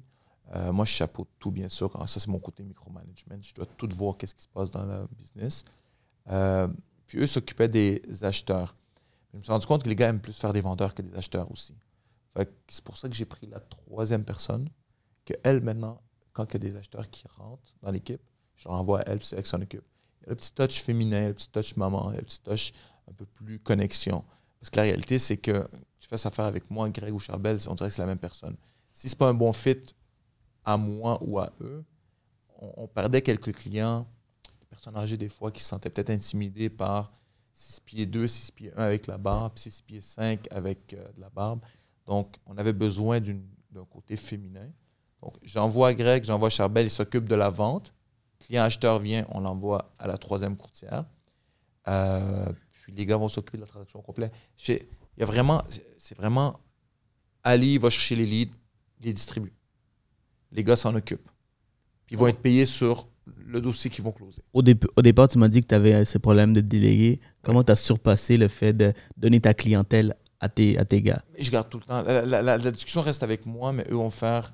En fait, il y a une discussion entre moi et le vendeur, puis il y a une discussion entre le vendeur et Charbel, et moi j'ai une discussion avec Charbel. Mais je chapeaute le tout. Donc oui, j'ai délégué les visites, les suivis. Par contre, c'est moi qui ai la discussion, que ce soit de négociation, que ce soit même avec le client. Des fois, malheureusement, faire des corrections de prix. C'est moi qui ai cette discussion-là. Quand tu as une offre multiple, c'est moi qui fais les présentations. Excellent. Les points importants, tu rentres dans le décor. Je reste dans le micro de la transaction. Eux vont être un peu plus dans le macro. Gérer la personne qui met les pancartes, gérer la porte ouverte, préparer la campagne publicitaire. Chacun d'eux vont faire tout le travail qui est... Je ne peux pas utiliser un meilleur terme que le legwork. Ils vont faire le legwork, puis moi, je vais garder la relation avec le client. Puis ça, ce n'est pas tous les clients. Ça, c'est les clients que je vais aller chercher moi. C'est sûr que si Greg a un client que lui est allé chercher, il va garder la relation avec lui. Mon but ici, ce n'est pas prendre sa business à lui seulement. Je veux que Grégory grandisse également. Je veux que Charbel grandisse. Quand eux autres deviennent plus crédibles et qu'ils grossissent dans leur network, il y a plus de business qui vient. C'est plus payant pour lui et pour moi. Trop souvent, les courtiers, ce qu'ils font dans leur équipe, ils donnent aux courtiers. Ils prennent aussi. Mais ils donnent juste du financier. Ils ne donnent pas le droit de mettre sa pancarte. Ils ne donnent pas le droit de se broadcast. Ils ne donnent pas le droit de communiquer avec les vendeurs. Donc, finalement, tu es là pendant 5 ans, mais personne ne sait que tu es là. En quelle façon tu fais plus d'argent si Greg amène... Évidemment, lui, financièrement, il va avoir une meilleure situation. Mais c'est très simple. Ouais. Si tu prends rien de Greg. 30 inscriptions par année que c'est Grégory qui s'en occupe. 30. Il va faire de l'argent sur chacune des inscriptions. Mais au-delà de ça, il y a son entourage qui voit que Grégory s'est occupé de 30 inscriptions. On revient à ce que tu me disais tantôt sur le réseau. Tu vas aller chez ton réseau, soit excellent, puis ça va venir tout seul. Mais tout son entourage voit comment il roule maintenant. Là, tout d'un coup, son cousin de 2e degré qui pensait peut-être, mais qui n'était pas ça parce que Grégory venait de commencer il y a 2 ans. Ah, Grégory roule. Je vais lui donner ma business. Quand Grégory prend un contrat de courtage achat ou vente, il y a une séparation de la commission qui est faite qui me permet d'être rémunéré également. OK, donc il y a une entente de Oui, absolument. absolument. Ah oui, c'est un highway à 2 sens. Ouais. c'est bénéfique pour moi et pour lui. Ah, ok, certainement. Puis sans nécessairement parler de la formule que vous avez, c'est quoi les formules que tu as étudiées? Je peux te garantir quelque chose. Notre formule, c'est une formule pour que les gars restent sur le long terme avec moi. Je crois qu'elle est généreuse dans les deux sens, eux envers moi et moi envers eux. Puis si j'ai comparé à plusieurs autres équipes, toutes les autres équipes, c'est une formule parapluie. Tout remonte vers le haut, complètement. Il n'y a rien qui descend. Tout remonte vers le chef d'équipe. Tandis que moi, c'est plus en formule partenariat. Écoute, il y a des fois des transactions que je vais faire de A à Z. Charbel ne va pas avoir touché à la transaction, il va être payé dessus. Puis à l'inverse, il y a des transactions où lui va closer, je vais être payé, je n'ai rien fait. Ça permet d'être un peu plus motivé, puis dans les journées où les semaines, les mois, que c'est plus tranquille, c'est un peu moins stressant de se dire « Ah, mais j'ai rien closé. » Il manque quelque chose. Si tu as cette genre de formule, donc vraiment partagé égalitaire, qu'est-ce qui arrive quand un roule moins que l'autre? Et là, mettons que tu as cette pression, tu amènes toute la business, puis tu veux, au début, c'est ça l'entendre. Okay? Les gars, ils doivent prendre l'expérience. Et à un certain point, ça doit aussi venir de leur côté parce qu'ils ont pris cette expérience, mais ça ne rentre pas. Est-ce que tu as déjà imaginé cette situation? Comment tu deviens ce leader? Voir comment que tu peux réagir à cette situation? C'est la faute à qui quand ça arrive, ça? C'est toujours toi, Ali. Merci. Je le prends. Puis je ne peux pas en vouloir à Charbel ou à Greg ou à la troisième personne s'ils amènent moins que ce que moi j'amène. Je ne peux pas en vouloir. Ça fait partie du split. Le split est fait en conséquence aussi, by the way. Que j'amène plus de business qu'eux amènent. Mais c'est mon travail de les garder on track. C'est pas facile à tous les jours. Des fois, c'est plus difficile. Mais c'est mon travail de les ramener à l'ordre ou les ramener vers l'objectif qu'on a besoin. Les rappeler justement voici ce qu'on trend. Moi, il y a beaucoup de courtiers qui vont faire 3 mois plein d'argent puis ils vont arrêter de travailler pendant 2-3 mois. Ça me purge. Je déteste ça. Puis les gars, moi inclus, ça nous arrive toute une semaine, 2 semaines, ça va mal, on ralentit. Mais de voir les gars attendre après une inscription de mon côté ou moi attendre après une inscription à eux, il y a un effet de masse. Dès qu'il y en a un, je donne un exemple. Si on dit qu'on commence la journée à 9h, Charbel est tout le temps là à 8h, 8h15. Je te confirme parce que après le gym. Après le gym, ouais. Exactement. Il arrive là à 8h, 8h15. Qu'est-ce qui arrive? Là, moi, je ne peux pas laisser Charbel tout seul. Là, je dois arriver à 8h30. Pourtant, il est supposé commencer à 9h. Greg va arriver à 9h15. Mais là, Greg va voir que lui est rentré à 8h15. Moi, je rentre à 8h30. Mais là, il va se rapprocher de nous. Tandis qu'à l'inverse, si moi, je rentre à 10h, Charbel rentre à 10h15, Greg rentre à 11h, tu vois comment on peut s'influencer positivement et négativement. Fait côté listing, si je vois que les gars, ça va mal, c'est à moi de leur montrer, regarde, on peut continuer. Je suis capable d'aller en chercher dans un marché qui ne me roule pas. Là, les gars, non, il faut se dépêcher. Là, Charbel embarque, Greg embarque. Fait qu'on essaie de garder le cap ensemble à 3. Puis le fait qu'on partage la rétribution fait en sorte que les gars veulent continuer. Imagine-toi un mois où moi, je vends 10 inscriptions et eux n'ont rien vendu. Pourquoi ils resteraient? S'ils n'étaient pas payés, pourquoi ils resteraient? C'est ce qui arrive dans toutes les équipes. Tu es d'accord avec moi ou pas? Oui, absolument. Mais c'est sûr que c'est une formule qui est plus difficilement décuplable. Décuplable, comment on dit? Duplicable. Duplicable. C'est une formule qui est très difficile duplicable parce que tu ne peux pas avoir 20 courtiers qui roulent comme ça. Ouais. Ça, c'est quelques courtiers que tu pourrais avec. Les prochains, ça va être plus un peu comme ton style à toi. Je te donne la chance d'avoir des clients, mais tu vas aller chercher toi, puis c'est ta business, puis je vais te former, puis je te donnerai pas de lead. Les prochains, ça va être ça probablement parce que je ne peux pas dupliquer ce que je fais présentement. Tu peux dupliquer la formation, tu peux dupliquer ton savoir, ton expérience. Mais je ne peux pas dupliquer, parce que si je pouvais dupliquer les leads à l'infini, ben, j'aurais peut-être pas besoin de personne, juste avoir 17 joints, ça va être correct. C'est pas comme ça que ça fonctionne. Absolument. Je pense qu'on a touché une grande partie. Dis-moi, pour côté dans le courtage hypothécaire, étant donné que je suis dans le domaine, qu'est-ce que tu... est-ce qu'on peut parler un peu que... Non, ok. Ça va couper. T'inquiète pas. Okay. Parlons du courtage hypothécaire. Donc, je suis courtier hypothécaire. Qu'est-ce que tu cherches?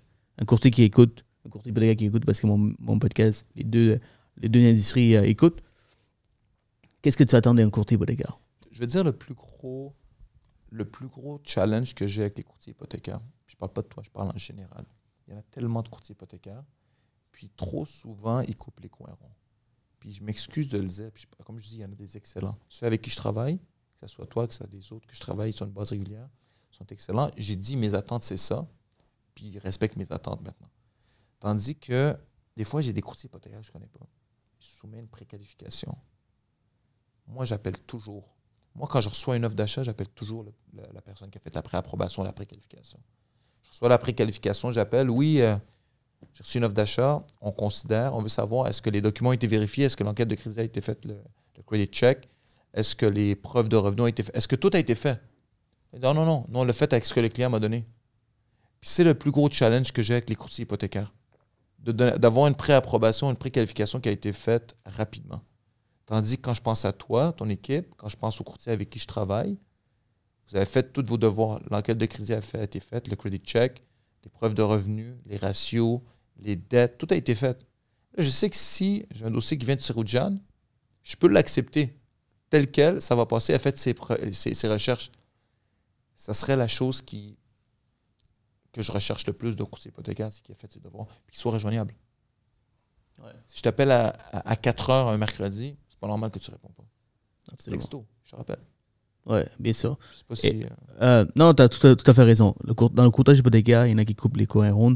Ce qui arrive, c'est que soit parce qu'ils ont un gros volume, soit parce qu'ils n'ont pas les systèmes en place, ou soit parce qu'ils veulent des transactions plus lucratives, c'est-à-dire les précales, on les fait, on les peut payer là-dessus tout de suite. Non.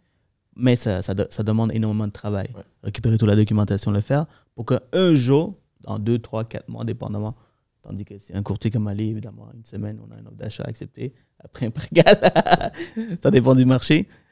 Est-ce que tu comprends ce que je veux dire? Donc, il y en a qui vont aller pour le refinancement. Ils vont aller pour les offres d'achat qui sont en cours actuellement. Ouais. Donc, ils vont couper les coins ronds. Des fois, il y a des clients qui mettent trop de pression pour avoir une précale, donc ils coupent sur certains coins. Ça, jamais, je laisse passer. J'apprends à mon équipe, guys, votre réputation est trop importante pour faire ça. Des fois, c'est mieux de ne pas le faire. I don't have time to do it. C'est mieux ça qu'un refus, puis après ça, on a une mauvaise relation, puis je ne vais plus jamais dealer avec toi. Quand tu dis au client, ça dépend de l'approche. Hein. Tu appelles le client et dis, écoutez, on pourrait faire ça de cette façon. Right? Et il me dit, ma banque n'a pas demandé ça. Ouais, peut-être que si vous avez de compte courant, évidemment, ils n'ont pas besoin de la fiche de paye. Mais voulez-vous travailler avec un courtier qui a accès à toutes les banques? Mais si vous voulez avoir cet accès, mais les autres banques, vous ne connaissez pas. Non. Peut-être que vous allez sauver sur un talon de paye. Combien de temps ça prend pour aller chercher un talon de paye réellement? 30 secondes. Ouais? Exact. Si tu as un système, tu appelles l'employeur, tu envoies un courriel de nos jours, tu envoies un courriel. Donc, voulez-vous une précale? Dans le temps, là, pour me démarquer, aujourd'hui, mon brand parle toute seule, mais dans le temps, pour me démarquer, je disais, mes précales étaient garanties avec un montant de 500. Ça veut dire quoi? Ça veut dire que si jamais je coule, la transaction tombe à l'eau, je donne 500 $ au client. Donc, et la raison, puis là après, j'ajoute, monsieur le client, je suis tellement confiant de ma précale, parce qu'on demande toute la documentation dès le départ, que je suis certain, 100%, 110, 40, 20%, que le dossier va passer. La seule chose pourquoi ça ne passe pas, c'est l'état de la propriété qui n'est pas acceptable. Mais c'est ça, tu vois, c'est ça qu'on recherche. Tu me demandais c'est ça que je recherche. Je veux pas... Le financement, quand tu es préapprouvé, préqualifié, ne devrait jamais être quelque chose qui fait tomber une transaction. Jamais. Maintenant, la propriété a été surévaluée, l'inspection relève des problèmes, c'est correct, ça se peut que la banque refuse de financer, mais le dossier du client, il doit être fait. C'est le challenge que et on doit avoir plusieurs plans également. Donc, une autre chose qu'on regarde, c'est qu'étant donné qu'on a différentes banques avec différentes conditions, on doit savoir le plan A, plan B, plan C. C'est quoi les trois plans? S'il met 5%, ben OK, on n'a pas nécessairement beaucoup de plans, autres que les 3 assureurs avec qui on travaille, mais on a une bonne idée. Ou, si c'est un dossier risqué, on avise le courtier qui fait la recherche. Écoute, on prend une chance. Le dossier est tough. C'est ça. Mais il y a 5%, il n'y a pas beaucoup de possibilités pour qu'on puisse avoir plus d'options. Donc, ce dossier est tough. Attends-toi. Parce qu'une précale, la banque n'étudie pas le dossier. Ils acceptent dans leur système, ils préservent le taux. That's it. C'est le courtier qui fait la recherche. Je suis très familier avec le système que vous utilisez, puis il est excellent. Il est vraiment excellent. Puis vous avez accès. Ce que j'aime avec les courtiers hypothécaires, c'est que vous avez accès à toutes les banques, mais surtout tous les programmes. Vous êtes capable de dire, OK, ben avec ce profil-là, peut-être que la caisse est mieux que la Banque Scotia. quand la job est bien faite, elle est excellente. Puis c'est ça, je dis. C'est ce qu'on veut, c'est la communication entre le courtier immobilier et le courtier hypothécaire. S'assurer que le dossier, une fois la préapprobation est soumise, c'est solide. Moi, si tu me fais une garantie de $500, et l'autre chose, Ali, qui est très important, puis je vais aborder ce sujet parce que tu l'as ouvert, c'est la réalité, autant pour les courtiers immobiliers, les courtiers hypothécaires, c'est la même chose. Donc, on peut être overwhelmed par la business. Ce que j'ai fait au début de ma carrière, et ça, c'est avec mon mentor, que j'ai remercié tout le temps de l'avoir fait, c'est il m'a donné ce conseil, engage un adjointe, avant même que tu roules. Aujourd'hui, de nos jours, dans le temps, c'était moins populaire.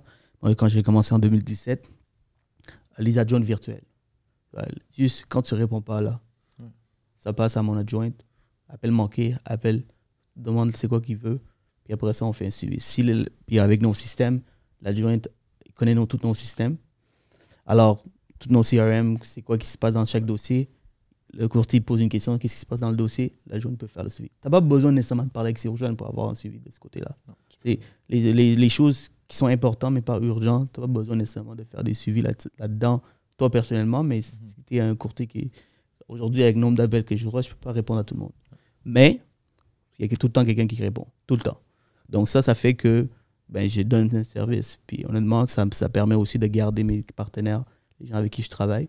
Et si vous avez la chance de pouvoir engager une personne comme ça rapidement, c'est sûr que ça va vous aider. Parce que, posez-vous la question, est-ce que vous allez rester au même endroit dans 5 ans, dans 3 ans, dans 4 ans? Si la réponse est non, et que vous allez éventuellement engager une adjointe, mais engagez-le tout de suite. Puis essayez de déchiffrer, regardez combien que vous pouvez payer. Puis c'est pas nécessairement besoin d'être en plein. Vous pouvez le faire avec un... On l'a testé, l'adjointe virtuelle. Ça a bien été.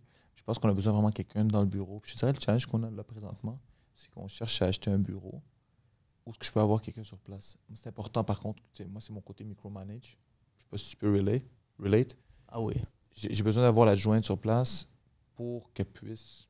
adjointe, pour qu'elle puisse suivre les dossiers avec nous et qu'elle voit comment on travaille. Je ne veux pas qu'elle reste de la maison et qu'elle ne comprenne pas notre réalité. Ma formule, là, en tout ce que je fais, c'est jamais, à part une personne, c'est ma famille qui est au Sri Lanka, je l'engage pour faire le côté réseaux sociaux et tout.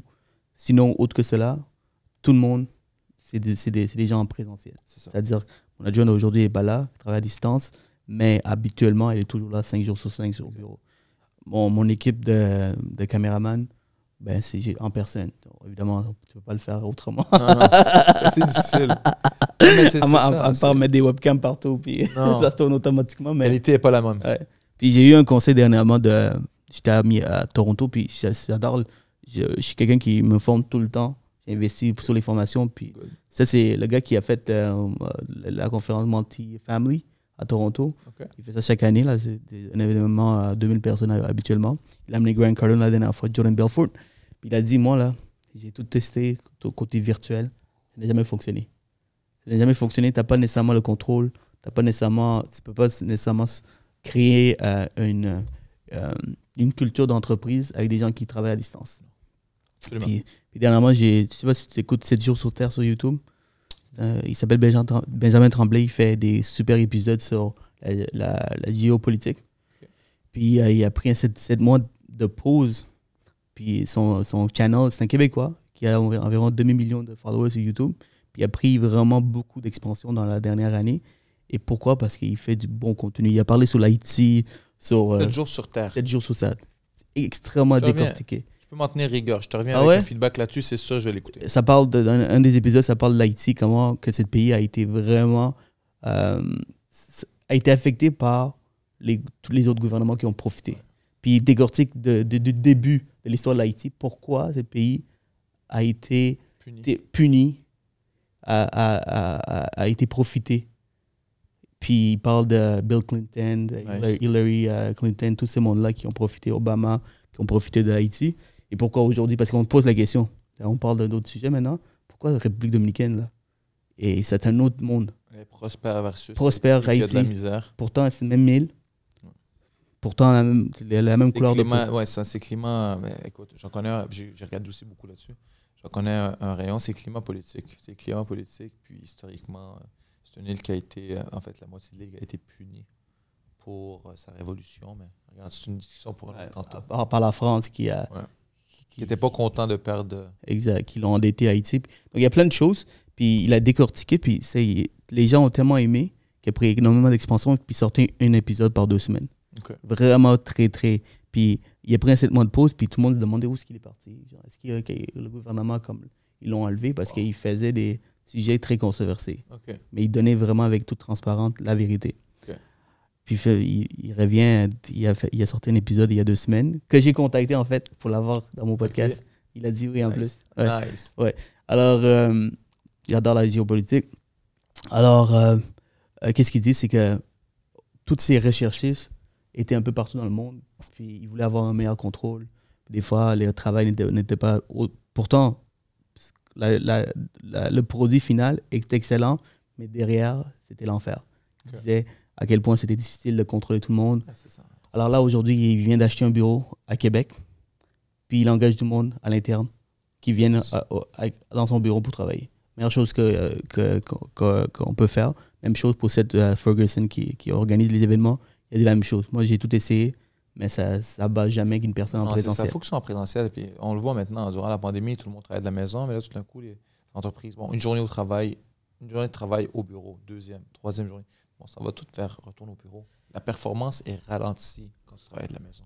C'est pas les mêmes attentes, l'effet de masse, je l'ai dit tantôt. Quand il y en a un qui fait quelque chose de mal, ça peut être négatif, mais quand quelqu'un qui fait quelque chose de bien, mais ça attire l'équipe au complet également. Mais tout seul à la maison, c'est très facile. Je vais aller manger. Après un peu plus de temps que j'aurais dû. Je ne travaille pas à pleine capacité. C'est pour ça que j'ai besoin de trouver un bureau pour avoir une adjointe. Tu vas acheter le bureau? Ouais, je ne suis pas fanatique de le louer. Ouais. Ça veut dire qu'il y avait le financement 100% pour les propriétaires occupants? Avec la BNC, si je me trompe pas. Toutes les banques le font. Le BNC, la Banque du Canada, c'est le plus populaire. Ouais. Mais les gens se trompent, il y a la compétition. C'est pas juste eux qui le font. Il y a TD, BNC. Mais je peux te rassurer tout de suite sur John. C'est avec toi que je vais faire affaire. Personne d'autre. Écoute, t'es le courtier commercial avec qui... 100% de financement. Pas un sou. On peut même donner un financement pour la rénovation. Tu veux mettre ça. C'est incroyable, ça. Sur une vidéo, il a réussi à closer une transaction et il est dans son pitch de vente. Excellent. Mais, tu vois, j'amène la valeur. C'est merveilleux. J'utilise ce que tu m'as appris. C'est promis. J'apprécie. Donc, on peut en parler plus tard. On arrive à la fin. Ali, si on devait reculer en arrière, le jeune Ali qui a commencé dans la vente. On va aller en arrière puis dans le futur, OK?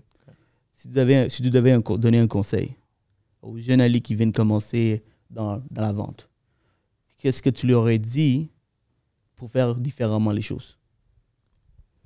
Écoute, tu me donnes des frissons maintenant. Après ça, je vais te dire pourquoi tu me donnes des frissons. Premièrement, je ne changerais rien. Je ne changerais rien. Peut-être que oui, j'aurais préféré peut-être la seule.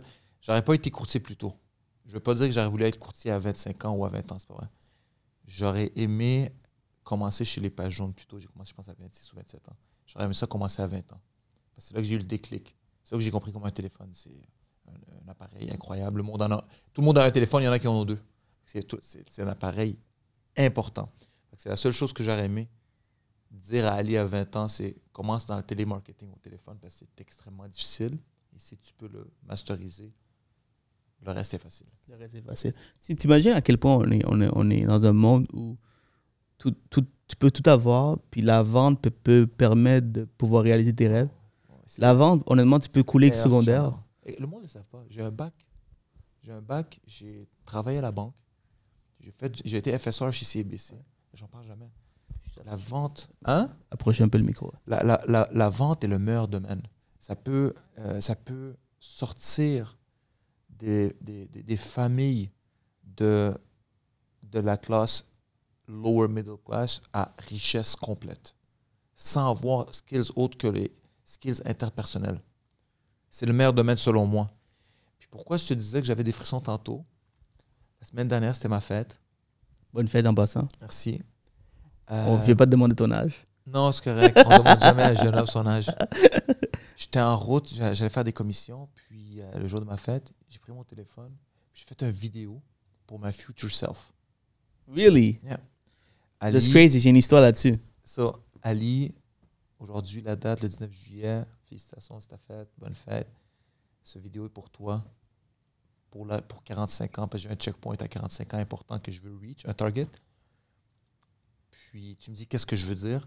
Je veux arriver à 45 ans, regarder cette vidéo-là et dire, oh, yes, I reached those targets. C'est pour ça que je riais que tu me disais, qu'est-ce que tu veux dire dans le futur? Mais je l'ai déjà dit. Puis à 45 ans, si tu veux, je te montre la vidéo. Et d'ici là, les objectifs sont assez vertigineux, donc ça va être difficile de te le montrer aujourd'hui sans que tu fasses comme, OK, allez, come on. Non, il n'y a pas d'ambition fou, de rêve fou.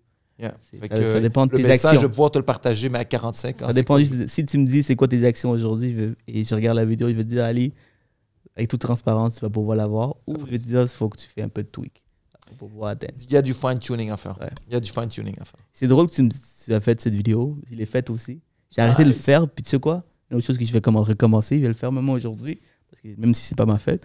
À 22, 23 ou 24, j'ai fait une vidéo à moi-même, la journée de ma fête. Je me souviens où j'étais. J'étais au Carrefour Laval. J'ai déposé aujourd'hui ma fiancée, dans le temps ma blonde. J'ai déposé au Sephora, elle travaillait au Sephora. Et j'ai dit, c'est aux jeunes, bro, t'es capable. T'as 23, 24 ans, t'es capable. C'est la journée de ta fête. T'as pas tout ce que tu veux. Et j'ai même décortiqué un peu mes défauts. Tu bégayes beaucoup. T'as pas vraiment tu cherches tout le temps tes mots. Tu es toujours avec un Chevrolet Cruze. Mais fais-toi confiance. Dans 5, dans 6 ans, tu vas être un big baller. Fais-toi confiance. C'est pas facile la vie actuellement. Puis dernièrement, il y a peut-être 1 an ou 2 ans, je suis tombé sur cette vidéo que j'avais comme story quelque part. Et ça m'a donné des frissons. J'ai dit, mon Dieu, je viens de loin. Parce que des fois, je regarde tellement pas en arrière, je regarde juste devant. Non. Et c'est souvent les autres qui me racontent mes histoires. C'est important de s'en rappeler, ouais. John. Ouais. So, John, le chemin vers le top, il est long. La seule façon de continuer, c'est de te retourner et regarder le paysage. Imagine-toi une montagne, tu montes rendu à moitié, tu te retournes, tu es dans les nuages, c'est magnifique. Donc, moi, ce que j'aurais envie de te dire, c'est important de voir ces checkpoints-là. Des fois, je suis sûr que tu peux relate. Tu roules sur l'autoroute, tu as une bonne journée, des bonnes nouvelles, tu conduis, puis à un moment donné, tu souris tout seul. Ça t'arrive-tu? Je souris tout seul. Ça peut m'arriver, ouais. Non, je souris tout seul. J'ai du bonheur, je ris tout seul. Je suis comme, wow, it's a blessed day. Ça va bien, on réussit, puis c'est avec le travail fort. Puis, it's nice. Absolument. Il faut savourer nos succès. Si vous avez la chance de le faire, cette vidéo, faites-le à vous-même. Vous allez vous remercier dans quelques années. Si vous êtes des gens qui passent à l'action, vous voulez savoir d'où vous venez, prenez un moment pour faire une vidéo à vous-même. Pas besoin de story sur les réseaux sociaux. Pas besoin que tout le monde le voit. Si vous voulez, faites-le. Puis j'ai une autre vidéo là-dessus que j'ai mis sur les réseaux sociaux. J'étais dans mon shift.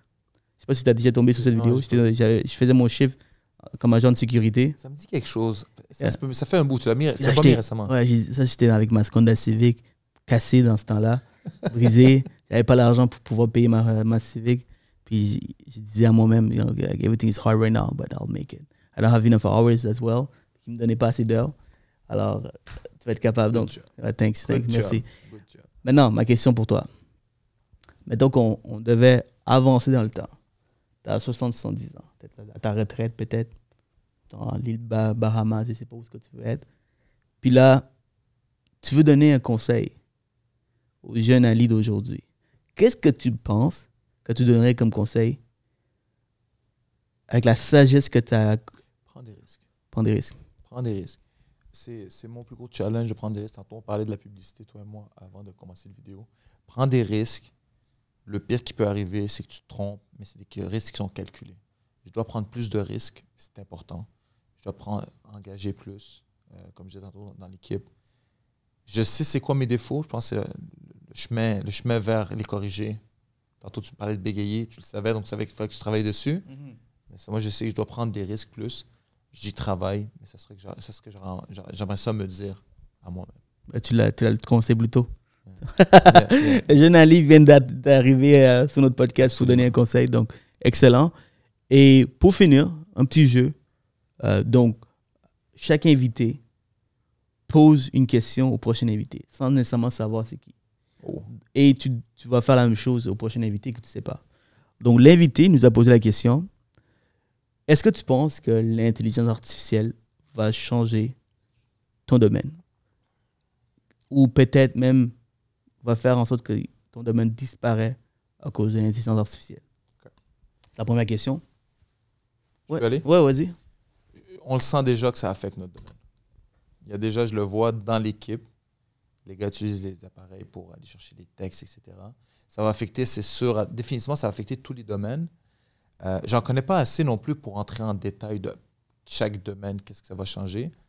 Mais de là à remplacer le domaine de la vente, pas juste courtage immobilier, je parle de vente en général, je pense pas parce qu'il y a un aspect extrêmement, extrêmement émotionnel. Tantôt, quand je te donne les exemples, il y a du monde qui sont plus logiques, il y en a qui sont plus émotionnels.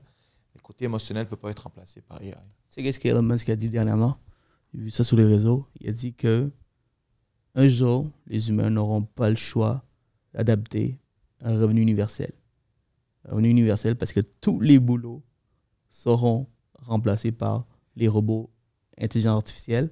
Puis on a besoin de trouver une autre volonté, d'autres ambitions qu'on a, autre que faire de l'argent. Puis pas nécessairement de l'argent, juste le minimum pour que tu arrives à la fin de l'année, là, à la fin du mois. Vraiment, tu es super bien payé pour que tu puisses réaliser tous tes rêves.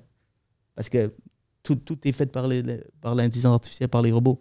Alors, tout ce que tu dois faire, c'est maintenant chercher... J'ai une bémol là-dessus, ça, Jean. Dis-moi. Je pense que c'est quelqu'un de très intelligent, Elon Musk, mais je pense aussi que c'est un visionnaire. C'est quelqu'un qui imagine, quelqu'un qui vraiment a une imagination accrue.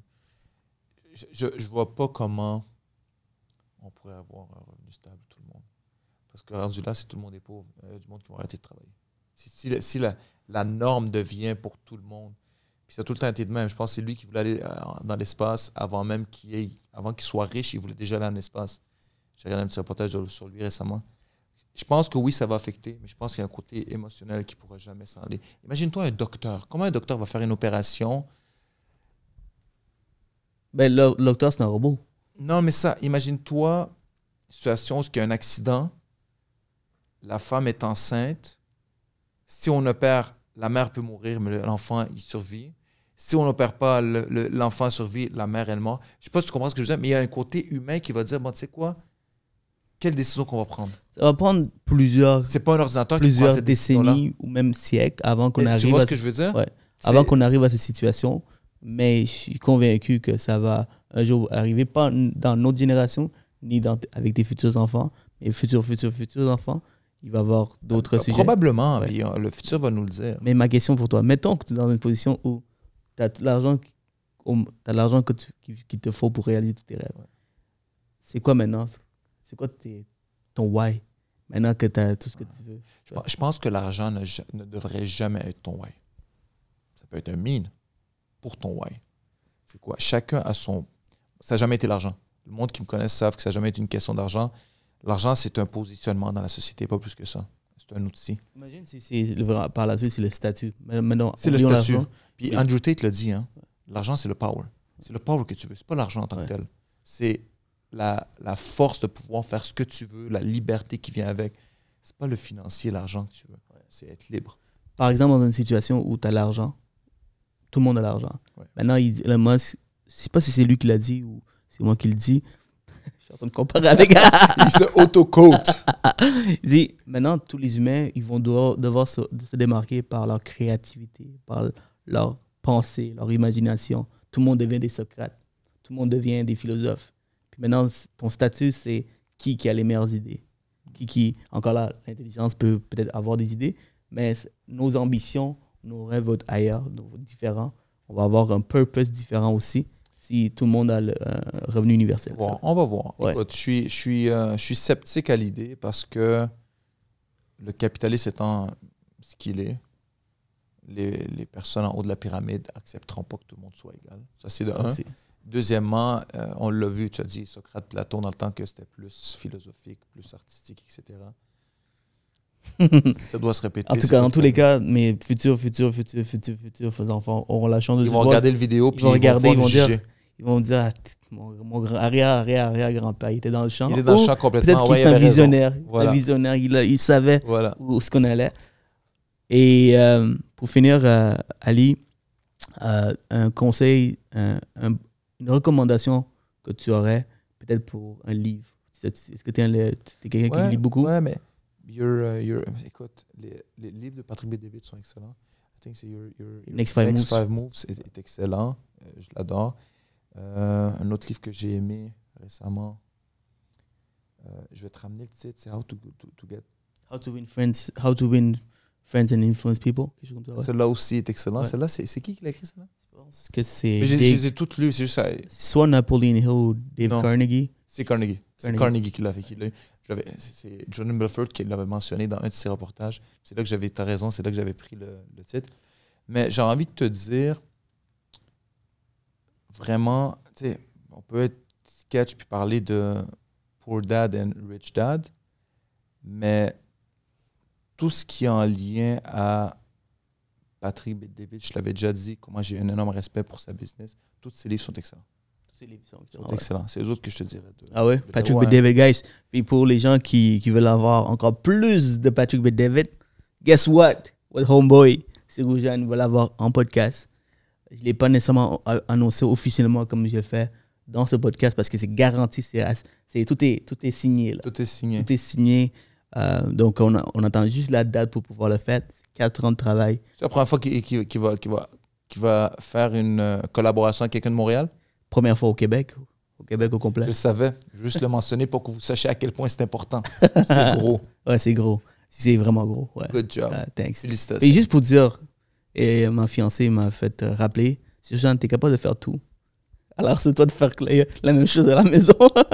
Mais she's right. Ouais, parce qu'il y a des fois... Tu peux ramener Ryan Serhan ou bien... Elle l'utilise contre moi tout le temps aujourd'hui. Mais tu le mérites. Si t'es capable de faire 900 personnes, t'es capable d'amener 900 personnes dans une salle. Là. Tu peux faire la vaisselle.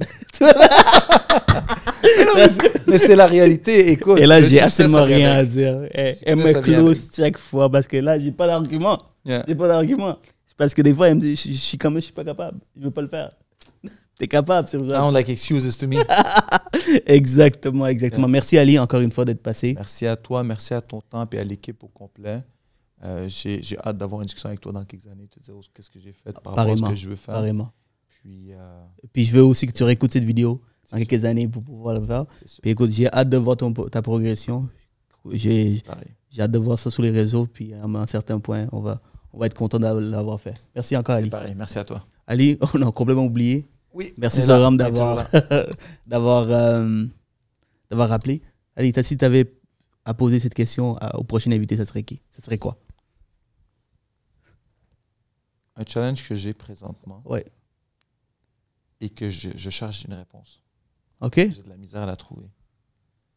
Quand tu as une équipe et que tu développes des relations interpersonnelles dans le sens où ça devient des amis, un courtier qui devient ton ami ou un client qui devient un ami à toi, mais que tu dois avoir une discussion qui est difficile.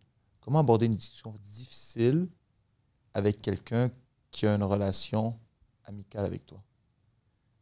C'est quelque chose qui peut se poser comme question? Ben oui. Tu comprends ce que je veux dire? Ou bien c'est...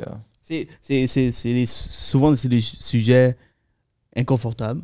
Right? Les sujets inconfortables avec les personnes que tu aimes, comment tu les abordes? Parfait. Ça va être ça la question. Merci Ali encore une fois. Là, on a vraiment fini. Là. All right.